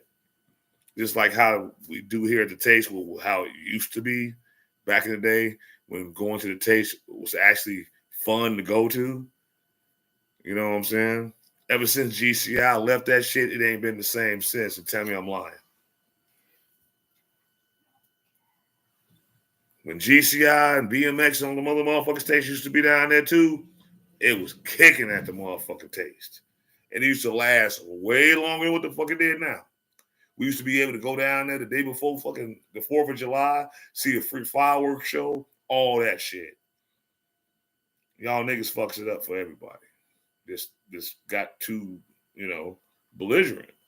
You know what I'm saying? But I'm gonna talk about that. I mean, I'm gonna put a little bit more on this video, then we're gonna go to the next one. That's what it is. I'm gonna let it cook. Gonna look at the situation. I'm gonna let my man that will. It's like, damn, you left old dude and nothing was wrong. Oh, nah, I ain't messing with you. That's common sense. Us men not stupid. We're not. Let me get into some of these comments though. The first comment that sticks out to me is that he has said nothing. She keeps talking. That tells you a lot, man. It's basically clout seeking at this moment. She's attention seeking. I'm the fucking victim. All of that kind of stuff. One woman says, yes, I was married 20 years before I finally found it within me to leave. It's so hard, but so necessary. Us women get the short end of the stick too often. We sacrifice everything for so little for ourselves in return. We are nurturers and givers. Many times people take too much. Sometimes you just want to have your level of effort reciprocated and appreciated. Love following you. Somebody says nobody want to hear that shit. Man, I agree. Another woman says, I am so endlessly proud of you. You are the epitome of grace and unconditional love. My heart sings for your peace, growth, and eternal happiness. This entire statement is a fallacy. What do you mean she is the epitome of unconditional love? If she had anything you just said, she would still be with her loving husband and they would have a nuclear family, a traditional family, if she was remotely close to what you just described her as. So yeah, go check that out. Someone says, I thought you graduated. I thought you did too, baby. She's going back to school to get her master's, I guess, man. She's doing continuing education at this point, I guess. And your vulnerability, that's what makes you beautiful and strong. What would have made you beautiful and strong is if you had stayed with your damn husband. Oh, Lord. Check this one out. I love it. I was married for 10 years. I gave it my all. Now it's time for me to be me again. It's taking all the strength I have in me. Baby girl, don't do it. You don't see that she miserable, bro. She ready to swallow a whole bottle of pills right now. This is not what happiness looks like. And this is what you're seeking. Oh my God, man. Listen, work it out with your husband, whoever you are, please, because she is not living her best life right now. She is struggling. She crying herself to sleep every night, drinking, all that kind of stuff, man. We know no man is watching this like, yo, this is what's up. You have handled this season with so much grace and you're helping others heal while still figuring it out. It's so admirable. Wishing you much happiness and peace. What is admirable about her abruptly disintegrating her family in seek of happiness on her? Come on, nothing is admirable about that. It's not respectable, man. Yeah, Dr. Johnson. Tia Mowry, when she divorced her husband out of all those years and had the kids and stuff like that, and she initiated the divorce out of nowhere. It's not like it was like any kind of abuse or infidelity or anything like that. She just got bored. She got bored to the simple things that went on in some people's relationships once you've been with each other for a number of years. Yeah, the first year or two, maybe 3 years. Always so much excitement because y'all still getting to know each other. That's typical. That's common. I mean, you know, what we call the honeymoon stage. When you just first get with a person, it's all fresh, it's new. You're trying to smell each other's drawers and shit and stretch them out and, you know, all these other things. And then once y'all got settled and then now real life begins, some people have their own delusions of grandeur as far as how they want their relationship to be. And it might not be to the standard of what that other party wants. And a lot of times, well, 80% of the times in the numbers, the women bail out. They get dissatisfied. They get bored. They get disengaged with the relationship because men are very typical creatures. We do things repetitiously. A lot of us don't change our daily habits, regardless of whether it's work or how we move, how we speak, how we interact, all these things. We are very predictable in our movements. And if we're comfortable with a situation, we're not ashamed to show our predictability because most men, if they're in that, they're very readily to be, you know, like if you're not around each other and stuff like that, like say, how often is it that a man will call a woman and they don't answer the phone and we don't say shit about it? Let it be reversed. You call that man and he don't answer the phones. Tell me how many of you ladies don't go crazy. Tell me how many women, if you can't get in contact with that man that you done spent all this time, you done let him do this, that, and the third, you know, stuck wet willies up your butt and all this other shit. They don't answer the phone. Maybe their phone just died. Maybe they wasn't by their phone and y'all act a goddamn clown. Who you with? Who was you with? That's the first thing they'll say when you do eventually answer your phone, brothers. And tell me I'm lying. That'd be the first thing they fucking say once you do eventually answer their phone call. And they be like, who the fuck are you with? Who was you with? Blah, blah, blah. Did that, the other, no, fuck that. No, you wasn't. Like, wow, okay. Some situations it might be that you on some bullshit, brothers, and I understand. I know a situation right now where a brother's tired of the motherfucker he fucking with. He decided to be the man for his life. Had a chat, regardless of what he did in his past, he decided to take on this person as his person. And this bitch is a bum. I don't want to say no names. I'm not going to get too far into details with it. But the bitch a bum. I told him 2 years ago, leave the motherfucker alone. But I get it. Some men, when we care about something, when we think we can, change a person and hopefully they get it together, that they'll change their ways. But sometimes, brothers, we will wait too goddamn long. And now we stuck almost, in a sense, because now you done got used to this fucking nothing ass heifer. But you got so comfortable in your everyday life with them, it's like to break away from it,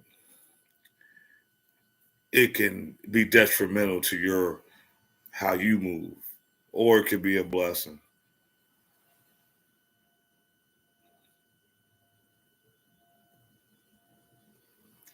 Well, that depends on what you're saying, Gigi. You said women experience men in ways other. Hold on, my shit was. All right, you say you experience. All right, women experience men in ways other women don't experience them.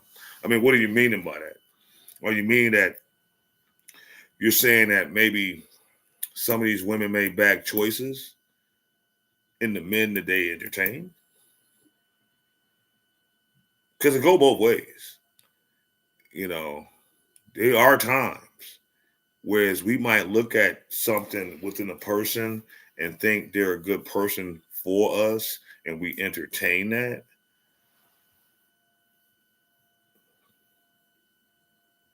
Y'all don't get certain parts of men that women get. I mean,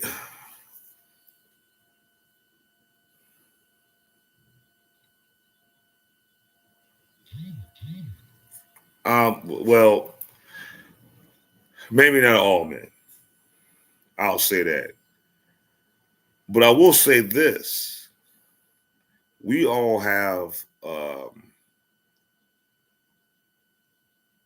choice in what we're wanting, what we're seeking, and who we entertain. Now, it depends on what you're looking for at certain times.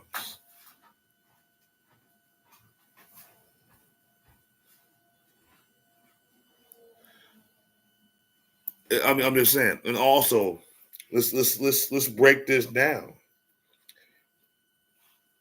What background do these men have that you're referring to? Are these back? Is the men that you're referring to coming from a single family home, or are they coming from a 2-parent home that has a extended family that someone sticks together? Not saying that that's the golden grail of how a person perceives things and relationships and life and stuff like that. But statistically, when we deal with people of the opposite gender in relationships, depending on their upbringing, can kind of dictate how they move. Now, there's a small number of people, and I'm not going to sit up here and say, oh, well, all people that grew up in single family homes is lost and bad, stuff like that. No, I'm not saying that. Well, like I said, there's a certain number of people on both sides that do things according to what they want to do. That's their own selfishness, and they negated whatever they learned in their upbringing, and they just feel no. Like, look, some children that grew up in both families, both parents in the house, they was rebellious because they didn't like the structure their parents wanted to lay upon them. So they had to find out the hard way in the streets. Yeah, you should have listened to that shit. Some of them acknowledge it later down the road. Others never acknowledge it. Some children that grow up in single homes actually wants to break that cycle. And they'll do everything in their power to not do what they witnessed coming up as a child. That happens too. But more and more of the numbers are stating that the dysfunction starts in the house. If your house ain't in order, if your house ain't structured, if your house don't have some kind of guidance and balance, it's doomed for disaster in one form or another. It might not be in relationships. It might be in finances. It might not be in finances. It might be in how you interact with people. It could be all kind of different dynamics. It goes all over the place. It's just not one thing and one circle and one element that happens. But what I can say, the more and more our community breeds and produce bastard children, the more and more distance we're going to have from family structure and values. It's just going to happen. No, it's not a blueprint. But no, well, yeah, actually, I have to disagree with it. How you brought up is a blueprint, but the choice is that blueprint constructive or destructive? That's what you have to understand, and that's what you have to see. Where is it going? Was your upbringing's background and structure the blueprint for destruction or uplifting? You got to decide if it was either one. If it was destructive, do you want to still follow that and still continue on that trait? Was it productive and you didn't want to listen to it and you followed someone else because someone else's influence? If it was destructive, are you going to make a change to make it that it's not destructive anymore? If it was productive, if you was a hard-headed ass all your life and you decided to change your life, would you sit back and be like, damn, I should have listened? There's so many dynamics with this, but it always starts at the home. It also starts with yourself as an individual. But we're gonna finish this off.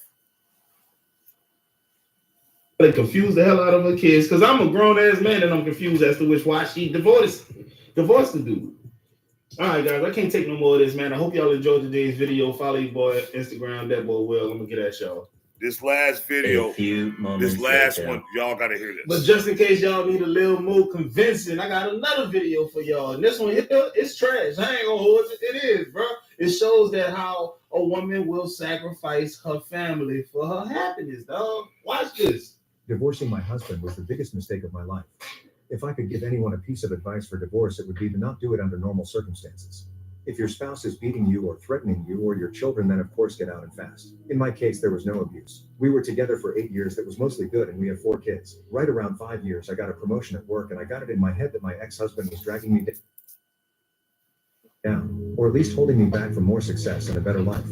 We never had a lot of money, but with my promotion, I was now making more than he was. I started working longer hours, and at the same time, his hours were cut, so he was at home more. All right, hold on. Before I even let it continue, we already know what it's about to go. She's working longer hours now, bro. When they start working longer hours and there's people there, they start to build a bond and chemistry develops. And I haven't watched it. And what normally happens with a lot of women that makes more money and more hours at their job or around the people they work with.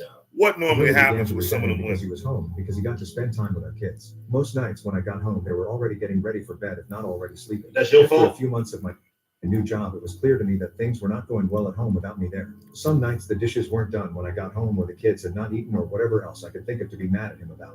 It really didn't matter. He kept saying that he would try harder, but that it was hard being home all the time. That always made me really mad. For the next couple years, things kept getting worse. My hours weren't any shorter, and he was on and off full time. There was no convenient time for him to be working full time because of my hours, but we also needed the money. Whenever he would tell me that he could get extra hours, I would always complain, and the less hours he worked, the more I complained that he wasn't bringing in enough money. Whenever he brought up the contradiction, I would tell him that he needed to figure it out. I knew that it would bother him, so I started saying that a lot and for everything that I could. I really started to resent him, and I pulled away from him. I knew that it was hurting him, but I didn't care. If he didn't want to be hurt, then he would at least try to make me happy. I used that same thing to justify when I started to talk to another guy at work. I thought he was just a friend, but talking at work turned into texting at home, and then pictures and videos, and then trying to sneak some alone time with him. I knew that it was wrong, but it made me feel so alive. And my husband had not made me feel like that in years. I was tired of being unhappy, and I was doing this for me. The worst was the night that I came home at a reasonable time and found that he had cleaned the whole house, cooked the whole family dinner, and picked out a movie for all of us to watch together. This would have made me swoon a couple years earlier, but that night I couldn't even look at him, and I pretended to be sick. I spent the rest of the night in bed while he waited on me and checked on me and even made me different food and brought it to me in bed. It made me feel terrible. And then it made me angry that he made me feel that way, and by the end of the night I was texting with the other guy. Oh my Over God. the next month or two from that night, it did not matter what he did. He was wrong just for breathing most days. He would get so upset with how I was treating him, and I would just wait and egg him on into losing it because I knew it would happen eventually. After most of the fights we had, he would apologize for whatever I told him he did wrong, if there even was something. But I never did. I would usually find a way to make him feel even worse. I knew that I was right because he was wrong, and that was all that mattered to me. I even pretended that I didn't care when he found out about my relationship with the guy from work. It really destroyed me inside to see him holding back tears, but I wasn't going to let him see that. He was at his weakest, and that was when I chose to tell him that I wanted a divorce. I could almost hear his heart shattering inside his chest. He talked and fought and said that we could work through it together. I really wasn't interested in fixing our marriage, but I mostly ended things with the other guy, but only because I knew I could get it back if I wanted to.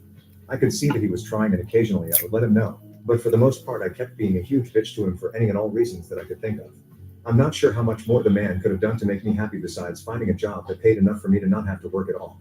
He said that he was looking, but looking and finding are two different things. It was around this time that I discovered this group and a few others. I started posting things about it, from my perspective only, and I got so much positive feedback for how I was feeling that I knew I was right. The more I posted, the more validation that I got. It wasn't just me who knew that my ex-husband wasn't worth keeping around. I had the whole internet telling me how terrible he is. I started saying awful things to him and even outright ignoring him. I was so confident with mine and everyone else's opinion that I contacted a lawyer, and within a couple weeks had filed for divorce.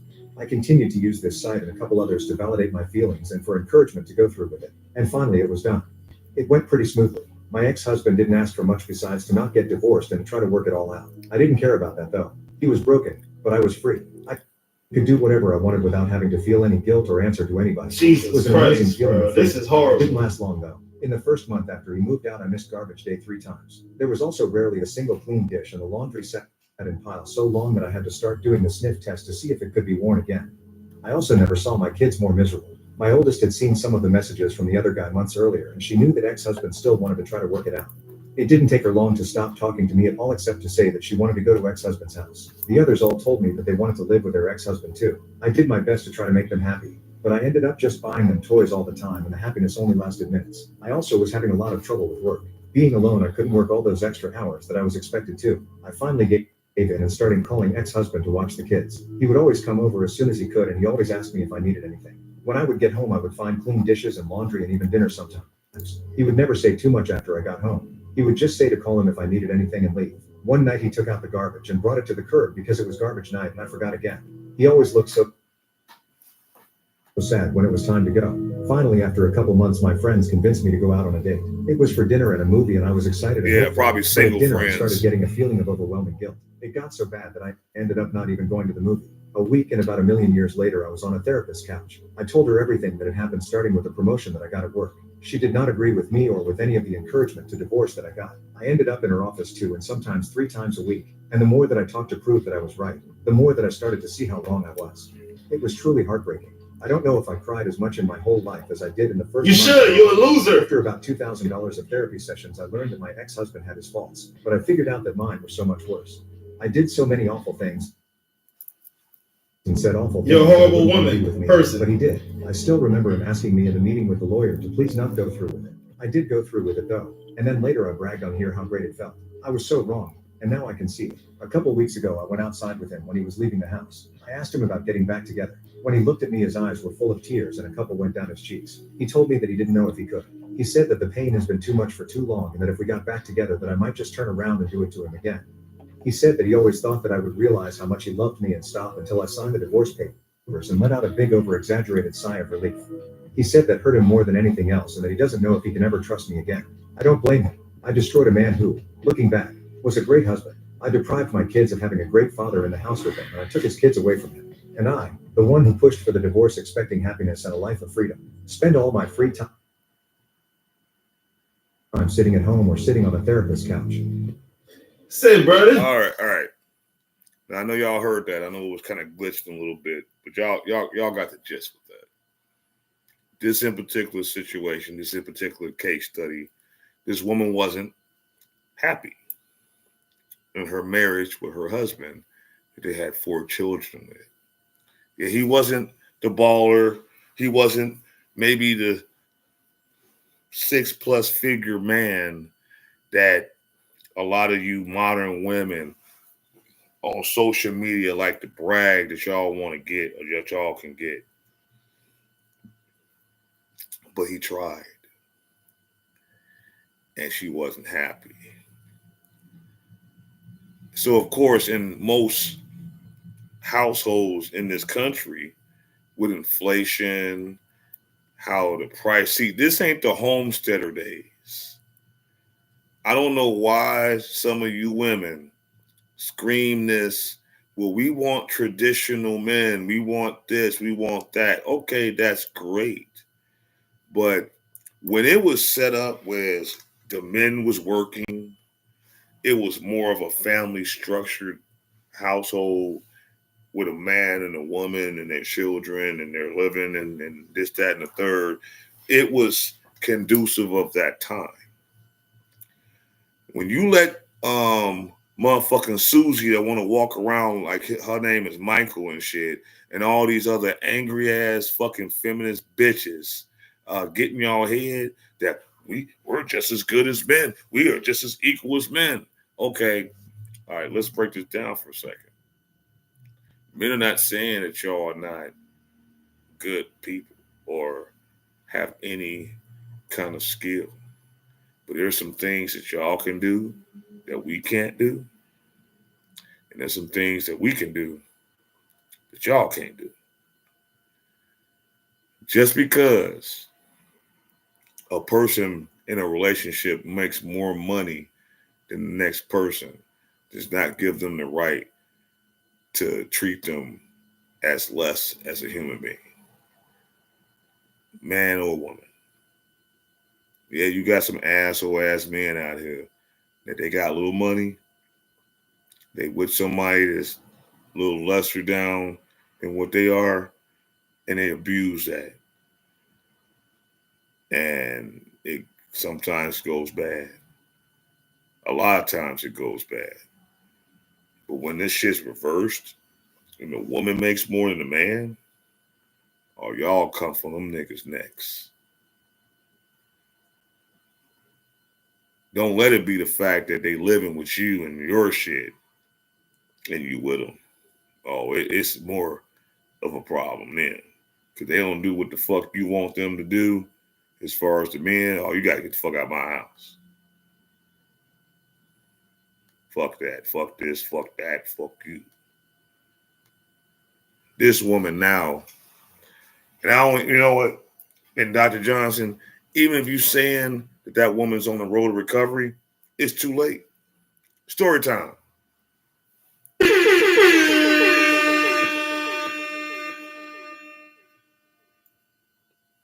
My 23-year-old son, I was with his mother back in the 90s for a number of years. I didn't hold it against her that her background was less fortunate than others or any of that shit. Even though when I was coming up, you know, I'm not saying I grew up with a silver spoon in my mouth and none of that other shit.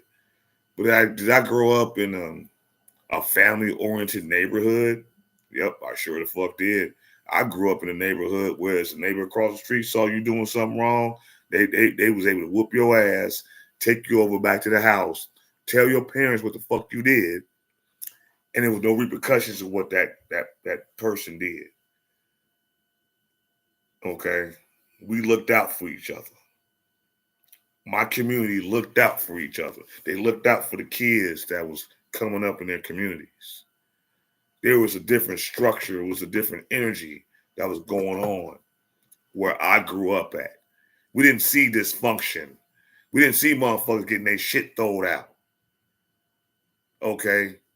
People that grew up in my neighborhood where I grew up at stayed there until they was put in the ground. Okay? I was told don't deal with certain people in certain areas, in certain communities, because they might not have the same values of us. Now I understood it as I got older. Because as I gotten older and I was getting out the house, I'm getting off the porch, getting older, feeling myself, got a little hair on my shits, you know. I think I know every goddamn thing. Some of the things that I said I wasn't gonna do, I wound up doing it. Some of the people in the areas that I wasn't gonna interact with, I wound up interacting with them. And then I found out the hard way. This person's lifestyle and my person's life and my lifestyle didn't coincide. And I had to deal with this woman for 7 goddamn years and her dysfunction, her not being able to logically articulate her views without emotionally blowing the fuck up. I had to deal with a person at that time that when we got into arguments and she didn't like something that I said or I wasn't fully agreeing with what the fuck she was saying, she would literally just tear up shit in the house. I'm literally watching this woman tear up shit that we done bought for our house. There were times when I used to be in arguments with this woman and I'm like, I'm done with this, and would walk off just so I can cool off. And she would jump on my motherfucking back like a goddamn wild animal. It got bad. But I fucked around and had a child with this woman. Love my son. Regretted having it with her. Because she put me through fucking hell.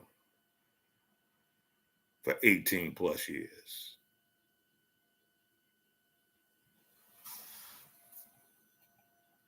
Turn out to speak. Oh, yeah. No, I hear what you're saying. That was because I had to, I got some other stuff hooked up. So I apologize for the feedback. But, yeah. But I thought, you know what? If I'm doing what I'm doing, if I'm showing her, you know, I'm down for the team and all this other stuff, that she'll change. Man, I used to, and this is when I just first started getting into my music as far as the reggae. We're talking about 94, 95. I was a little youth. I was a young rude boy. I was trying to put my name out there. She tried every way to discourage me. Oh no, you ain't gonna make it in that. You might as well go on back to school. Blah, blah, blah. You're smart. You're intelligent. Okay, thank you. I grant you that. Thank you for the compliment. I done been to college. I done been to 2. Okay. The only reason why I went to Grambling because I was getting a full fucking scholarship until I got hurt. And that was when I was playing baseball. See, I'm supposed to be now a retired, getting ready to go into the Hall of Fame baseball player. That plan didn't work. Had to do something else. Came back to Chicago. Went to that whack-ass school of Rye, trying to get into the computer techs. And we're talking about the early 90s when all this shit that we got right now is primitive. I used to build this shit that we're on right now. Okay? But that whole school was a fucking scam. I let that shit go. You know, oh shit, you know her name? Oh man. When I first was with her, she used to go by her ex-husband's name, and that's a whole nother story for a whole nother time. The shit she did to that motherfucker, I should have known then. But see, growing up in a certain environment, growing up in certain surroundings, and now you're young and you're getting out into life, some things don't read like red flags as maybe it should. This is why we have to have these discussions. This is why we have to have these talks. This is why we have to have these debates and things like that, because yeah, a lot of us didn't live the perfect homesteader life in the Waltons. This ain't Little House on the Prairie. You know what I'm saying?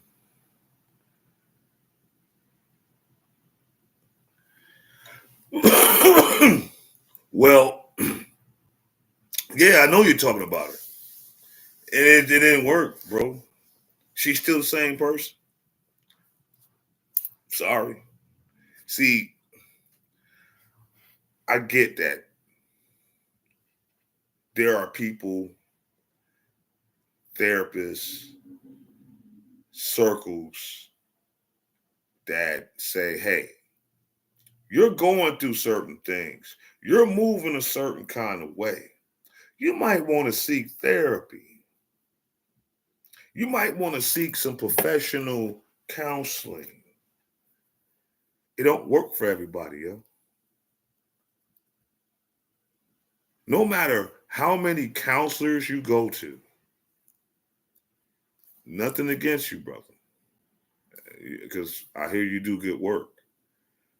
It doesn't matter how many people you go and you sit down on their couch and you iron out all your issues, your problems, your how things were, and they're trying to come up with different resolutions to help you cope. Okay, that's all it is that you're going to these people to figure out how can you cope with these situations. And there's nothing wrong with that. But what I will say is this, and Dr. Johnson just made a good point. They can only give you so much information.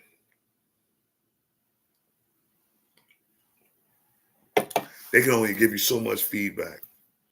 So many different avenues where you can turn. If you don't look your goddamn self in the mirror,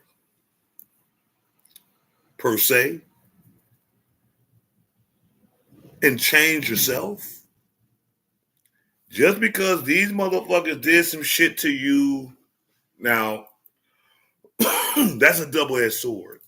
Because sometimes who you deal with can make you turn to something that you was not. And that's truthful. Trust me, I know. Been there, done that. I was one way when I was with that lady. Years ago, when I was a little youth in my early mid-20s. I got with that woman when I was 22, going on 23. And at that time, I wasn't for the streets. At that time, I had in my mind what I wanted in life, in a relationship, and period. I wanted to start my family then. You know? I wanted to have a nuclear family at 23. Because if I'm not mistaken, wasn't that like the prime goal for like the baby boomers, those a little bit before us, our black communities in the 30s, 40s, 50s, and up until like the early 60s? Wasn't that the dynamic then? You find someone who you can tolerate and deal with and you care for and you see something with, and y'all decide to get together and build your family? Isn't that how some of us have seen that these brothers and sisters that's like in their 60s, 70s, and 80s, that's God willing, are still around, and they're telling you, oh shit, we've been married 50 years. We've been married 65 years. I'm like, damn, so some of these people got it together when they was either just getting out of high school or maybe before. We got couples that have been together 50, 60 years. They ain't left each other's sight since they were 16 years old, 15 years old. Tell me if I'm lying. Now they're in their 70s and 80s, and they still together. Yeah, did they have their ups and downs? Yeah, of course they did. Did they go off to other people or get influence from others that might have been a little jealous of their life and influence them? Oh, leave that motherfucker alone. You know how I mean? I'm quite sure as many of you fucking heifers out here tell these other women that might be complaining about their relationship, or you're seeing something that their relationship is going on, that you're gonna sit there and tell them, hey, you just leave that motherfucker alone. You know, I'm quite sure our grandmamas and them had that same kind of shit. But see, probably the difference between them and you motherfuckers, y'all keep entertaining that shit. I can almost guarantee some of them ladies that was hearing some of you heifers saying that to them back then, they stopped fucking with you. Because they would have been still being around your ass, they'd have been right there with them. Single, lonely, and bitter. That woman that you just called out right there, Dr. Johnson, she's still the same way. Ain't changed. In 25 fucking years. Trust me, I know. But that's another story for another time. And that's the question. And we're going back to the same question. Of course, if that in particular person that's going to seek that kind of counseling don't admit, because this is what I've been seeing and what I've been hearing and observing as far as a lot of different content I've been watching, like when, like, say, couples go to certain therapies, and I'm not knocking the women therapists, but you got to be very particular as far as like say if you're a couple that's going to couples therapy, you got to be very selective and have to use your discernment as far as who you're looking for to help you guys with your situation. I've seen a lot of times that like a lot of these lady therapists, they don't have the whole in their best interest, and they're sometimes can be pretty biased. And this is why I do suggest, like, even men and women, seek male therapists if you're going to seek that kind of work. I would even suggest that a man go to a woman therapist because other things can play involved, and it doesn't necessarily have to be on the man's fault. Look at the TikTok therapist that's now OnlyFans. I could only imagine what her ex-clients had to experience dealing with this unstable ass creature of a person. You know, I think men are more suited for that because a lot of times if the man is on the right path and has the right mindset, they're not as biased as women therapists. They're going to get on the men just as hard as they might get on the women, to be honest with you. I mean, anything. Us as a culture of men, if we see some shit that us men are doing that is off the wall, we're going to check them on that. But see, so many women out here, I'm not saying all, but so many modern women out here want to tell women what they want to hear for whatever they get from them. They're not telling y'all the truth. And I understand some of y'all think, you know, oh, no, he just bullshit. No, it's the truth. Some of you women that tell your colleagues any fucking thing. They get something from them. Because a lot of you ladies are selfish as shit. And all you care about is your bottom line, which that's fine. I mean, hell, we all got to make a living. But if you're not helping, truly making a difference, we're going to continue on this cycle of dysfunction and misunderstanding and disengagement and disconnect and all this. If we don't just say, fuck, man, keep it 100 with each other. Men, keep it real with your men, with the brothers. Women, keep it real with your sisters. Stop saying y'all about this sisterhood and you'll fuck around and screw your girlfriend's man just because. You know, like, knock it off, man. There's so much dysfunction in our community. And that's because of the lack of the family structure. Now, we can't just click our motherfucking fingers and the shit get back to what it was, like, say, 60 years ago. It's not going to happen. It's going to require some work. It's going to require some understanding. It's going to require some moves and some changes of actions. It has to be a whole cultural sweep. Y'all motherfuckers are so into this bullshit music, this bullshit lifestyle, and it's hurting us. It's hurting us. Because you want to be this. You want to be lit. You want to be turned. You want to be all this shit. You're going to be fucked up. Some of y'all going to be strung out. Some of y'all going to die from it. Some of y'all going to be miserable and lonely from it. Get your mind right. Get your mind right. Stop following up behind everybody else just because they're doing it and it looks good.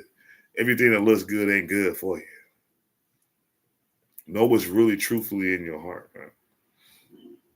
Maybe you might do, but if you did better, you might do better. And that goes for all of us, even myself. I'm not perfect. I make mistakes. I got certain paths that I'm not too fond of, but I can acknowledge that. And I've worked on that. And I'm going to continually to work on that. We all striving to be the best version of ourselves. That's the whole key. This is why I do these topics. And this is why I have these discussions. I want us to look at ourselves a little bit deeper than what we're looking at ourselves. Stop listening to these motherfuckers that just kissing your ass because it's something that you got that they want from you. If they ain't true friends, they ain't true friends. I didn't see so-called motherfuckers that was so-called friends to people watch their friend die. I've seen so-called friends and families watch a motherfucker destroy their life. And y'all did nothing. Now y'all want to cry and scream and do all this fuck ass shit. Where was the care when you saw them killing themselves? Where was the care when you knew what they were doing wasn't good for their life? What did you do? You kicked it right there with them. But because you was a little bit luckier than them, that last batch wasn't a bad batch for you, but it was a bad batch for them. Now you at their funeral crying. But you didn't do shit to stop them. And you call yourself a friend. You call yourself loving somebody. Anybody I see fucking doing themselves dirty with their own lifestyle and how they doing and what they doing and consuming, if I really care about them, I gotta tell them, you need to shut that shit down. And if you can't, I gotta leave you the fuck alone.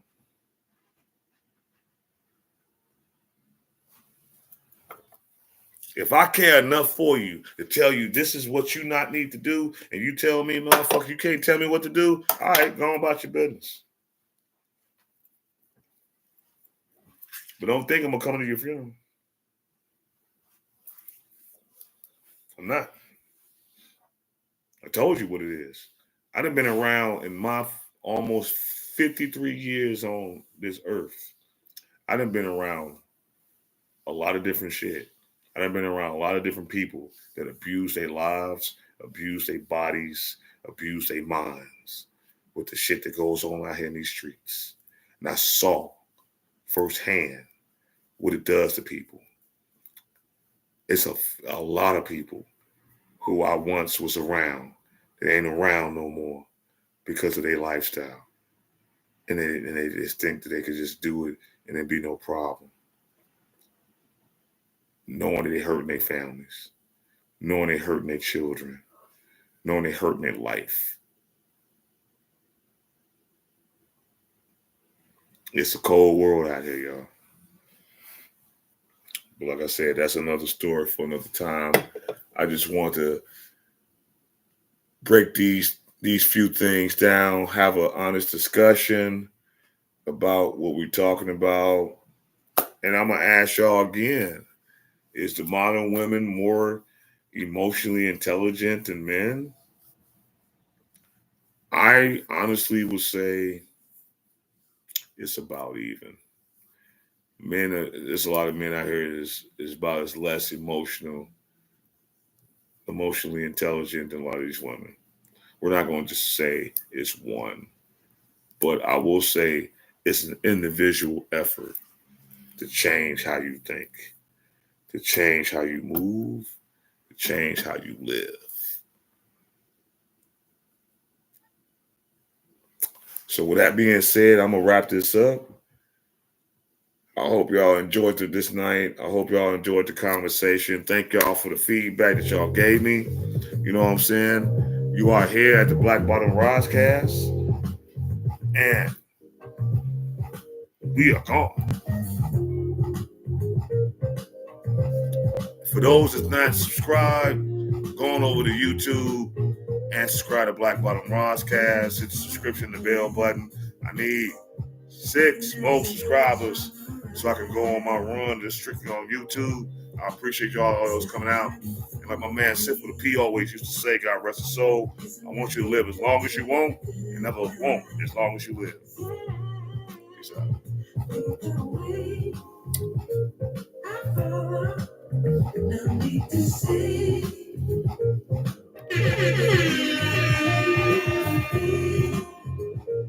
I fall.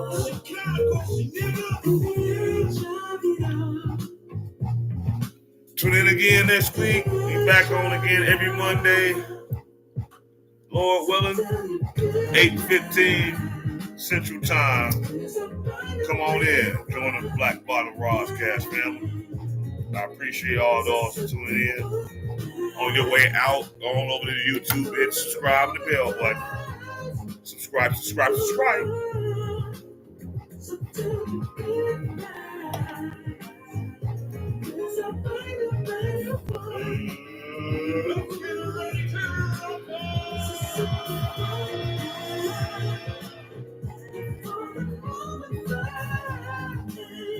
Let's have some actors wiggling. I want some protection. Isn't that what I'm getting into? You dig it. Can you dig it? Nothing can stop Can me. you dig it? 'Cause I'm addicted to you. Everybody have a good remainder of the night.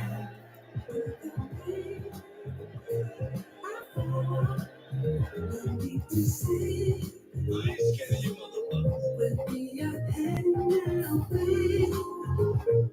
I follow to the edge of it all. So tell me goodbye. Cause I find a better one. Yeah. So set the book back before the moment flies forever. So tell me goodbye. Cause I find a better one. So set the book back before the moment flies. And yo, family, we are gone.